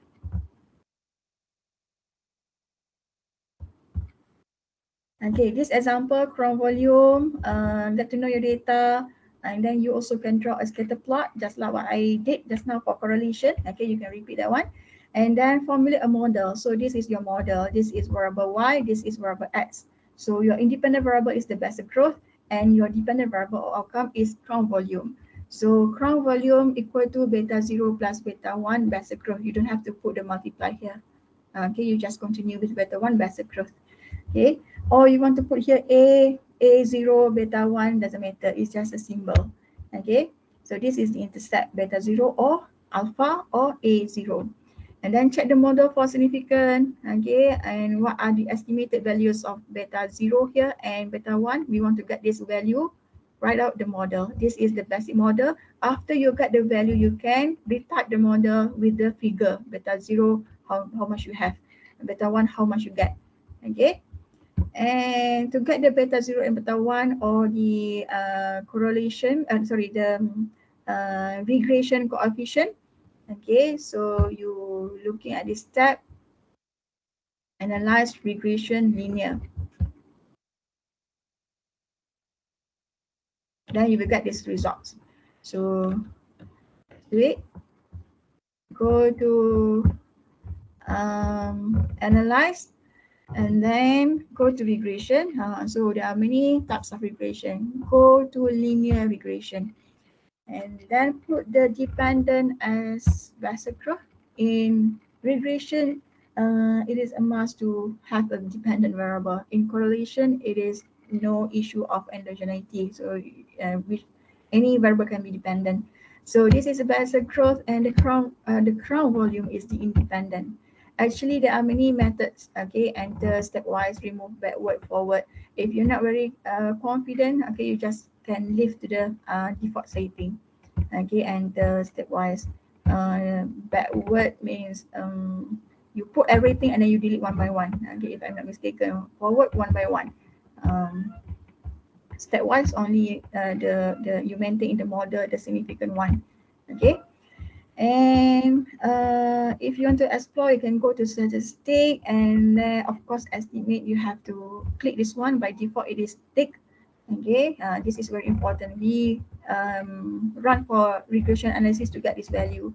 Okay, model fit. If you want to have the R square, collinearity, diagnostic for multicollinearity, especially for multiple linear regression. For simple linear regression, it is only simple. You don't have to take collinearity, W Watson, okay, almost pedacity. You don't have to worry about that.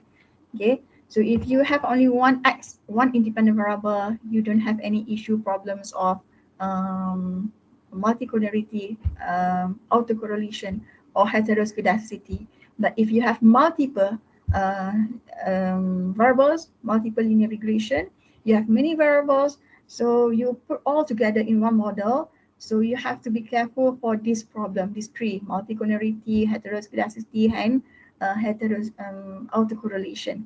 Okay. Click continue, click OK.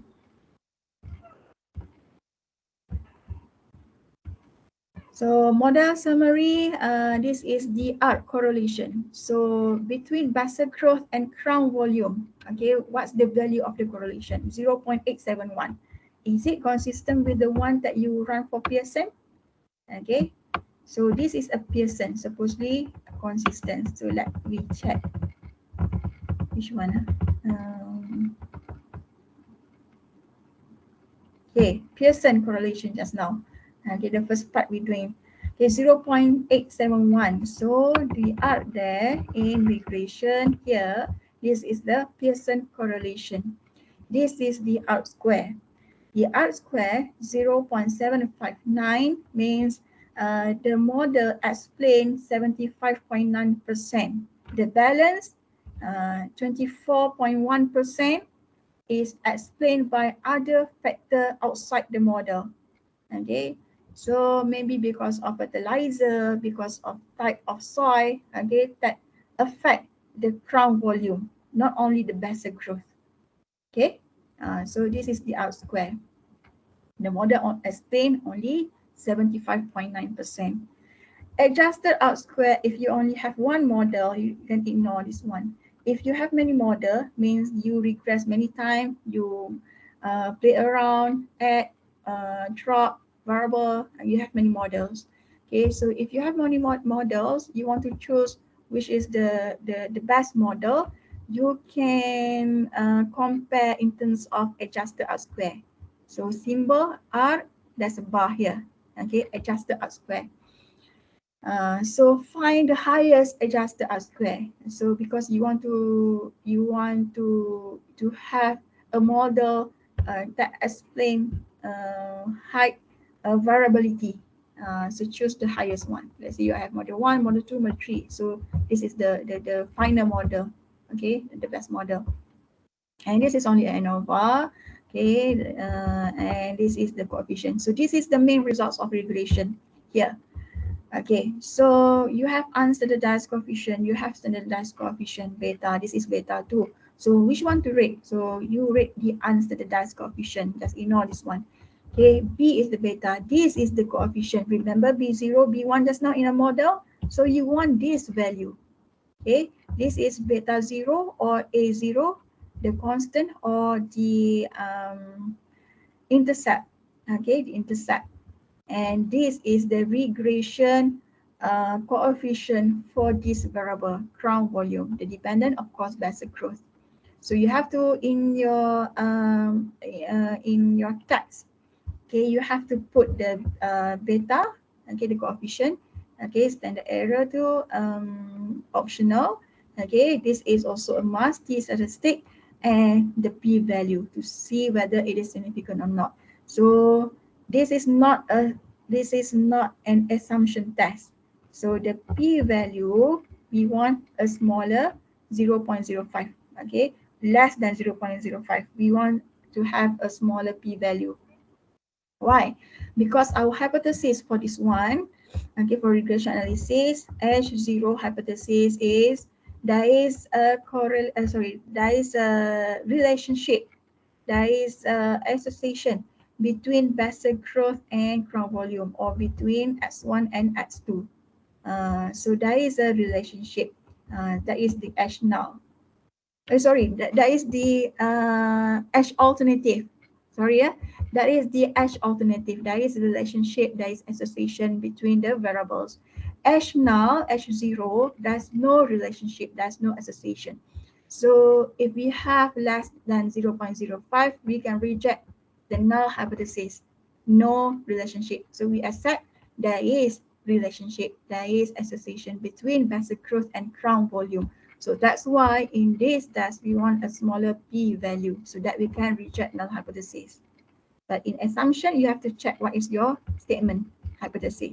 Normally for assumption, we don't want to reject null hypothesis. Okay. And constant, this is constant. This is only intercept. We are not interested on this. We can have significant or not significant, doesn't matter this one. So this is our interest, the variable here, crown volume. So it is significant. And if you have many variables here, okay, let's say you have 5 variables, you can explain details, okay, the variables that are significant only. The one which is not significant, you just say, okay, variable x2, however, is not significant. That's it. So if it is not significant, you don't have to tell about betas and the error t significant, because it is not significant. You can only tell p-value. It is not significant at 5%. You don't want to tell the p-value, also okay, at 5%. Or you want to make it maybe longer, text or in details, you can put the p-value, not significant, at what p-value, okay, probability value. So this is the coefficient. So now we put in the model. Just now we only have a basic model, right? So we have the value of the figure now.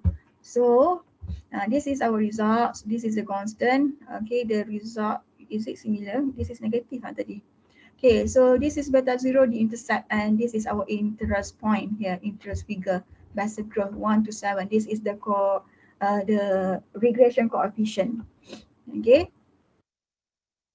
So the constant, not significant ke, significant ke, this is normally ignored. We are not interested on this one, constant.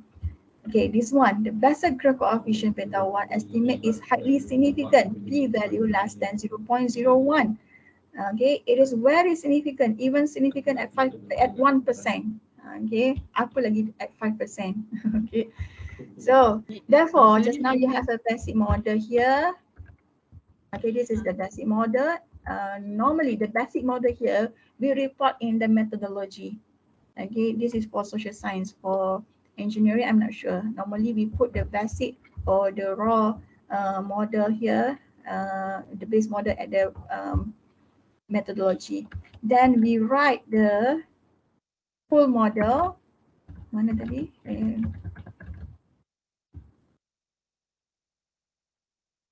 Okay, we write Sorry, the full Madam model. Fadlina. Yeah. Yeah. Can you please enlarge your screen? Oh, sorry. Thank you. Okay. Ni. So you have this p-value, you put it.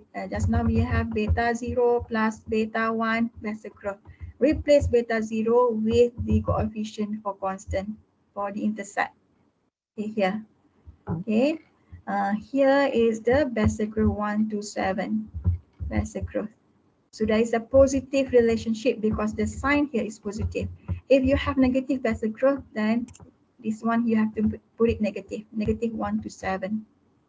Okay, you don't have to put the don't have to write the multiply here. Everyone understand 1 to 7 vector growth, so multiplying. Okay, so talk about the intercept just now. Okay, this is the intercept A. This is A. Okay, the constant just now. So if the value positive, so it is upper than 0 point. Okay, so if negative, then below. Start from negative. So it just the intercept. The fitted model is this one. Okay. Now we want to check the fitness of the model. Is our model fit?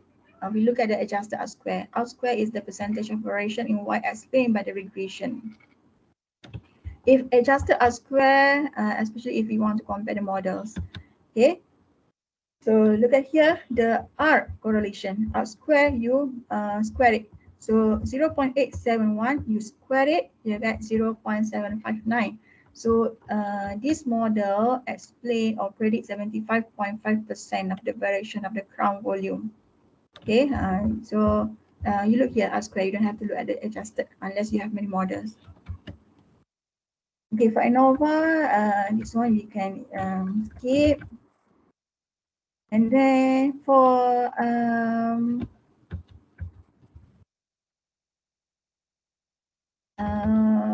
we also want to check whether we fulfill the assumption or not. Check the assumption. The assumption, we look at the normality and the linear shape of the residual or the scatter point of the two variables. Okay, beta 0. Sorry, the dv and iv just now. Okay, now we want to create a residual. Let's say we want to see the residual, how it looks like. Okay, and test for the probability plot. Okay, to do that, you go to analyze, regression, and linear again. So the same step just like before, unless now you click the plot. Okay, when you click the plot, where's the cursor? So when you click the plot, okay, this component will appear. So ignore the rest unless Z print and Z reset. Z print, this is the predicted value. Okay, reset the residual. Okay, so Y Z reset X Z print. Okay, normal probability plot, continue. Okay, then you can have the scatter plot. Okay, this should be scattered randomly. Okay, this is for residual. Okay, not for the data. Data we want a linear shape, right? This is for the residual. Okay, for heteroscedasticity, if I'm not mistaken. Okay, so it should supposedly not showing any pattern. Okay, we want to have a random residual. So this one is fine. And then normality for the residual, it is normal. Okay, the observation lies within this, not too far from the line here. And then report, interpret, and apply the model. So just now we report it. You can draw the final model here, interpret. Okay, later I show you using SPSS how to do the residual. Okay, we just proceed here. Okay, so interpret, for every unit change in the growth of the trees, there is a 1 to 7.3 cubic foot increase in the crown volume. So this is the prediction. So how to say that?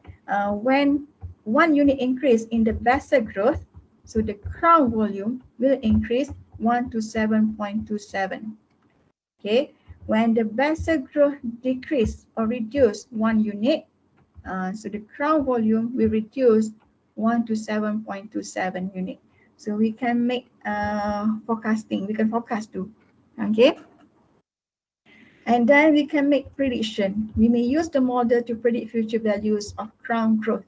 Okay, how large the crown growth, okay, for that tree, okay, especially near the building or near the road, we want to predict. Okay, so this is your model just now. Okay, 5, 4, 5, 1 to 7. Okay, let's say for basal growth of 0.543. If the basal growth, okay, the basal growth at the chest level just now, okay, increase 0.43.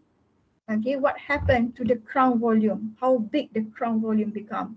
So you just put it the value of the basal growth here, multiply it, and then find the value for crown volume. So the crown volume will become 49.3 cubic feet increase. So that's how you make a prediction. Okay, so this is the advantage of regression. You can make a prediction. You can know how much increase or drop in this one because of 1 unit change in this variable. Okay, and this is checking assumption just now, linear relationship for the scatter plot of 2 variables, and then histogram roughly peak at the middle, normal. However, it is quite difficult to conclude. Better you test for proper statistical test for normality, Kolmogorov and Shapiro just now. And there is no pattern in residual homoscedasticity, this one. Okay, you create a residual and you test the scatter plot to see whether there's a pattern or not. So for residual, supposedly there's no pattern. Okay, for scatter plot between 2 variables, yes, pattern linear, either positive or negatively. But for residual, no pattern. So you pass the homoscedasticity. If there is a pattern, so you are facing heteroscedasticity problem. We don't want that one. Okay. This is example 2. Okay, now let's do in the SPSS. So open SPSS. Now we want to run for simple linear regression. So click analyze. Kita dapat ke? Okay, have we did that one? Oh yeah, we run for simple linear regression just now. This is the output. Okay, now because we want to see whether our model, okay, facing heteroscedasticity problem or not. So we want to make sure our model fit. Okay, one way to see whether it is fit or not, you look at the R square. The value of R square is between 0 to 1, just like the residual, the correlation, 0 to 1.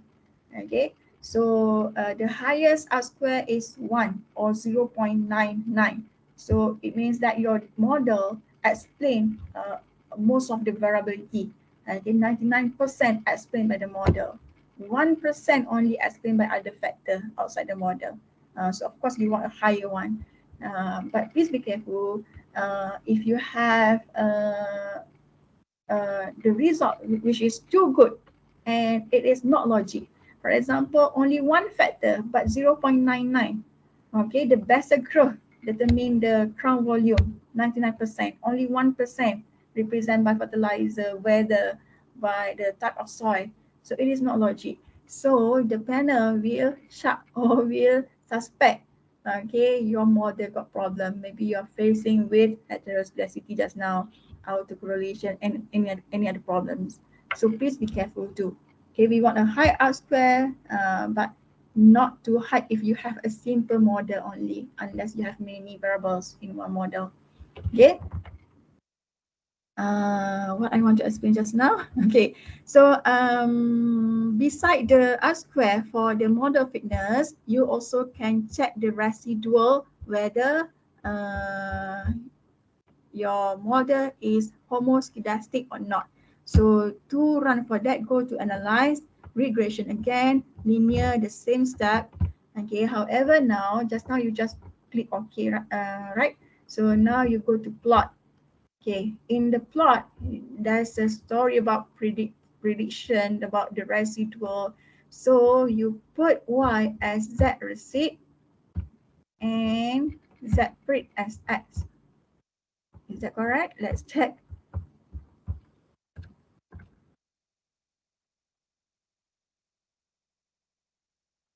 Where is it? Yeah. So Y Z receipt. Okay. If you want to look at the histogram, you can click. If you this is a mass normal probability plot, and then click continue, and then click OK. Okay, this is the output. Look at your data, what happened? So go to data editor here. This is the data editor. Okay, there's another way to create a residual here. Okay, not this step. Okay, tak apa. Just ignore that one. Look at the results here. Okay, this is the chart. Okay, for the residual. And okay, the normality. And this one important for the diagnostic test, okay, to justify that your model is free from heteroscedasticity because your residual don't have any pattern. It is not showing a cigar shape, okay, like a smoke, and from or any pattern, okay, linear, okay, or what else, monotonic. So it is just a random. So you are free from heteroscedasticity, or your model is homoscedastic. All right. Doctor, Yeah. if scatter plot shows some kind of tunnel shapes, that means it would be heteroscatic. Pardon? Can you repeat? That scatter plots would have, now it is, since it's like a random, that it's implies like it's a homoscedastic, like there is no error correlations. Okay, actually I'm not very clear what you're asking. Wait, for this one. Okay. Yes. So for this one, the residual, okay, the dependent variable is Bessel growth, and you plot it with the prediction and standardized residual here. We don't want any pattern to show that our model is homoscedastic. If there is a pattern, so means your model have heteroscedasticity. You have to take remedy action for that. The remediation, I actually I'm not really remember, but that's a problem. So you have to figure out how to make it no pattern, okay, or patternless. So you have to take a remediation. So maybe you can Google remedy for or solution for heteroscedasticity. So you can get the idea, okay. Because this is actually I left this analysis in my actual paper long time ago. So a few terms or concept I also forgot. Okay, that's a remedy. If you are facing with multicollinearity, heteroscedasticity, or autocorrelation, okay, there's terms you can read there, whether beside the diagram there's a statistic showing that you're facing that problem. So if you're facing that one, you can fix it, okay, and remove the problem, okay. Or for example, the autocorrelation, multicollinearity, especially in multiple linear regression, you have multicollinearity. Multicollinearity means you have many variables. You want that variable x1, x2, x3, x4 have strong relationship with dv, dependent variable, right? Not among them, not between s1 and s2. So if the variable has high correlation between s1 and s2, not with y, so you are facing multicollinearity problem. So the way to solve that one is to check the correlation for each s1 with s2, s1 with s3, and look at the correlation coefficient which is higher than 0.8 or 0.9. It depends on the citation, your citation. And then if there is a correlation between S1, S2 or S3 more than 0.8, you can drop either one, okay, to avoid a multicollinearity, a high correlation between X or independent variables. So do with this one, but I forgot how to take the remedy for this one. Okay, the homoscedasticity. Okay, Alam Amir. If you have any further question, you want me to help you, you can email me. Okay, I put the email here. Novalina@uizm.edu.my. Okay. I prefer you email me than contact me through WhatsApp, because sometimes I have to look at the notes, or will not remember everything. So I have time sometimes to figure out. Right? Any other question?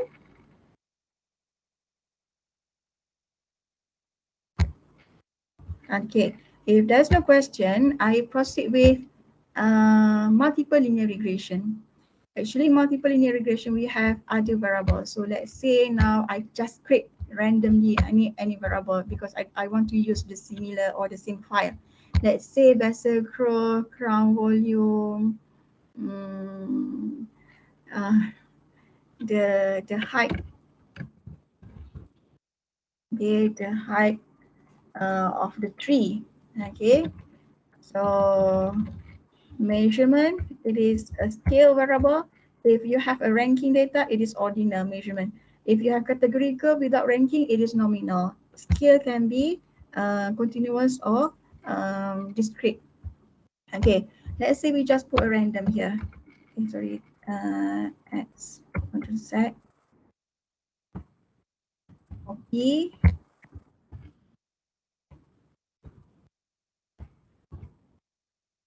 How many we have? 62, right?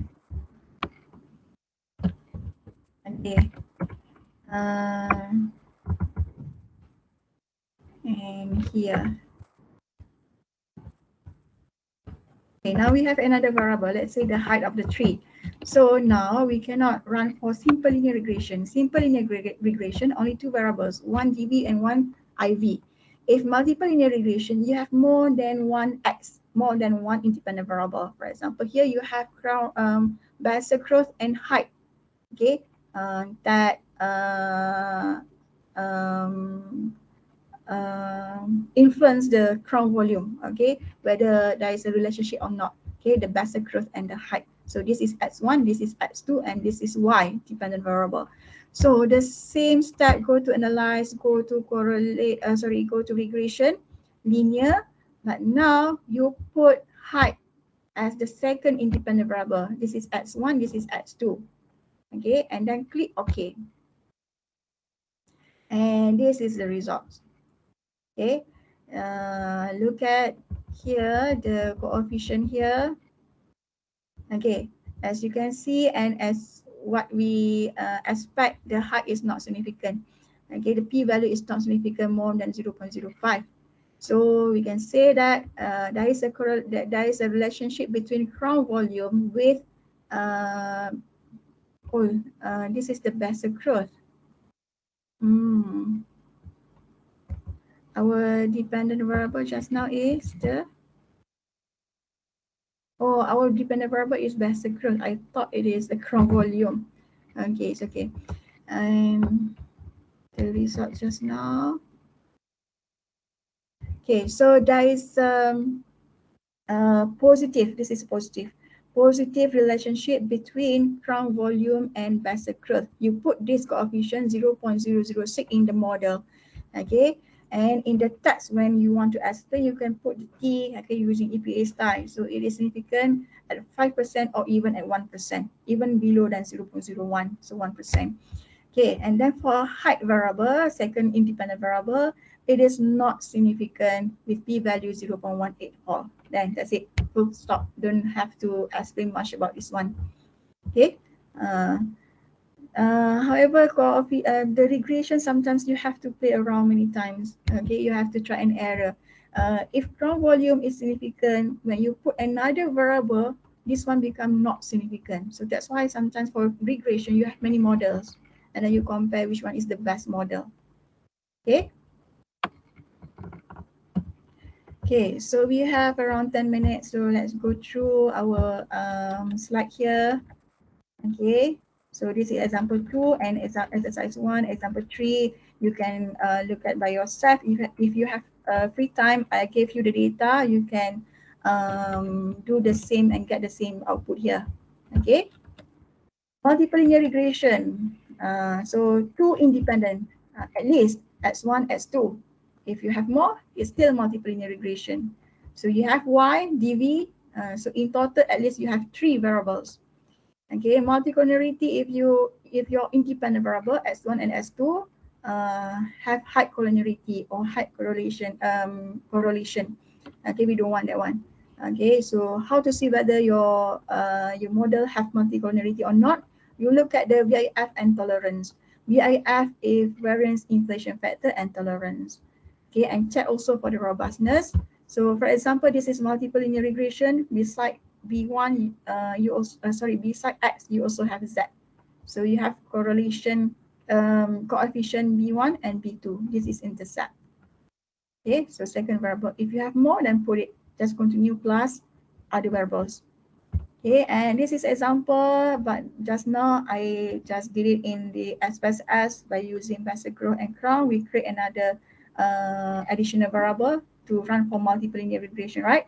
So the same step, okay, and you can go through this slide. Okay, this is multicollinearity. What is it? Okay, you can look at the variance inflation factor and also tolerance. What is not in the slide is the autocorrelation. Okay, autocorrelation also deal with the residual. Okay, and this is the sample paper. If you want to look at the sample paper, okay, for example here, I already opened it. Okay, because I knew my computer is so slow. If I just want to open now, so I already opened it earlier. Okay, and this is the reference. Okay, nowadays there are many free materials outside, okay, online. Not only the notes but also the online tutorial, okay, in the YouTube. And the topic we cover today, the the simple linear regression, correlation, multiple, is very basic. So many resources available online free. Okay, and however, there's no engineering sample paper here. Okay, I'm sorry for that. Okay, so before we end the session, we have 5 minutes to close the session. So you have any question? I'm very sorry if we don't have enough time to cover everything, but at least you have the idea what is correlation and regression. And later when you read by your own, you have you more easier for you to understand. Okay. Dr. Siti Hamidah, I think that's it for my sharing session today. I open for Q&A if any student want to ask anything.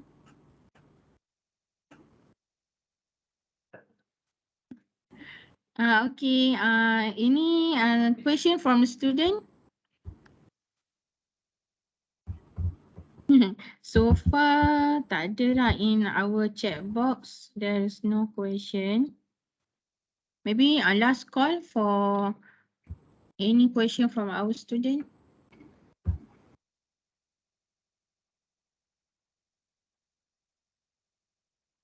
Tak ada? This is the attendance. Yeah, the attendance. Any Did I miss any point here? Okay. So last word from me before we end the session. Um, when you want to do any paper, okay, when you want to publish any paper, okay, even though you are still at the stage of students, I highly encourage you to do a proper research technique, okay, which is reliable and valid research. Why? Once your paper being published, okay, you cannot change. Okay, it will be there, it remains there, okay, for a long time or maybe for forever. Okay, so now you are doing a paper, you realize there are many mistakes, you don't want to check with the experts and you just publish it. As long as you publish, that's a criteria for you to graduate. No, who knows, later you become a lecturer, you become a supervisor, you have many students, and your student okay will trace your publication and everything and follow your style. And when they become expert, normally, especially PhD student, when they plan to do that topic, they study in depth further. And at some case, they more knowledge than their supervisor or lecturer. Okay, so your student probably understand more and see many mistakes in your paper. So it is very embarrassing. And furthermore, the results, especially in maybe in engineering too, and especially in medicine, sports science, the results that you present is very important and maybe cited by other people, not only academician or researcher, but also maybe, let's say, for the commercial purpose.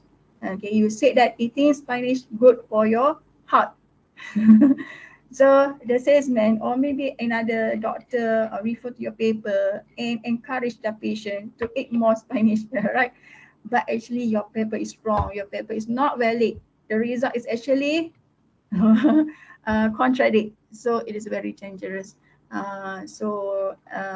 Every time you want to do a research paper publication, especially make sure you do it in a proper way so that you have a valid, so that you pun confident lah kan, you confident with your output, you confident with your findings, you're confident if anyone contact you because you are the corresponding authors, they contact you to know further, okay, or to get the data rerun, so tak adalah scary kan, alamak.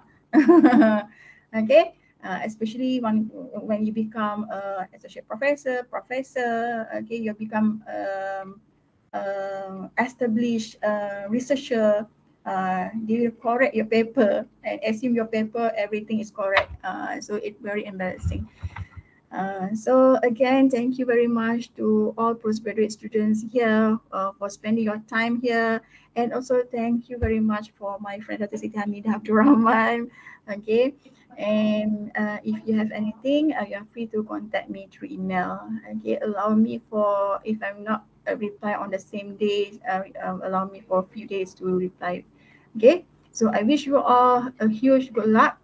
Complete your study, finish it. Okay, and great on time insyaAllah.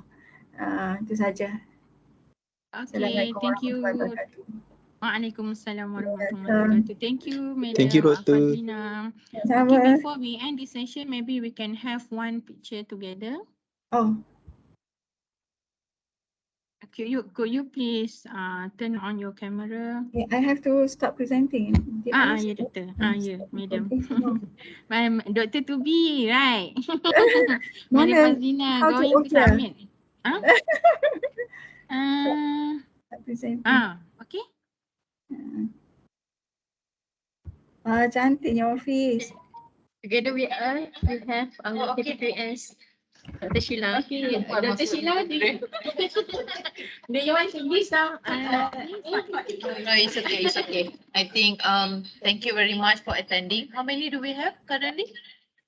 40 plus. 40 plus, eh? Thank you very much for attending. And also thank you very much Puan Nur Fadlina for Welcome. sharing the Thank you too. SPSS tips, tricks with us. So I hope it has been beneficial for all of us here.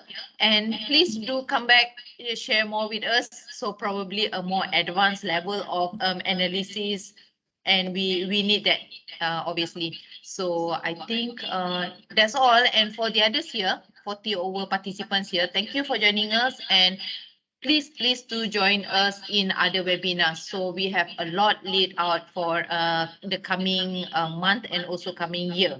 Okay, so please join us so that we can get more participants, good speakers as Puan Fazlina, so that Thank we you. have the crowd coming and everyone would benefit from it. Okay, so and thank you to the team, organizing team as well. Okay, so Dr. Hamidah, Dr. Habibah, and also Dr. Shafiq. Okay, so thank you very much. So picture time kan? Okay, alright.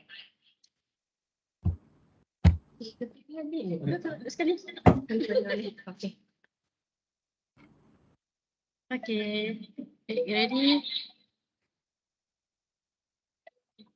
Okay. 1, 2, 3. All right. Thank you, everyone. Okay, thank you. Thank you, Fatina. You're welcome. Bye. Thank you, Madam Fazlina, for your cooperation and also your time sharing Terima kasih this juga. session. Okay, all participants, please fill out the attendance form. For those who are not fill up yet.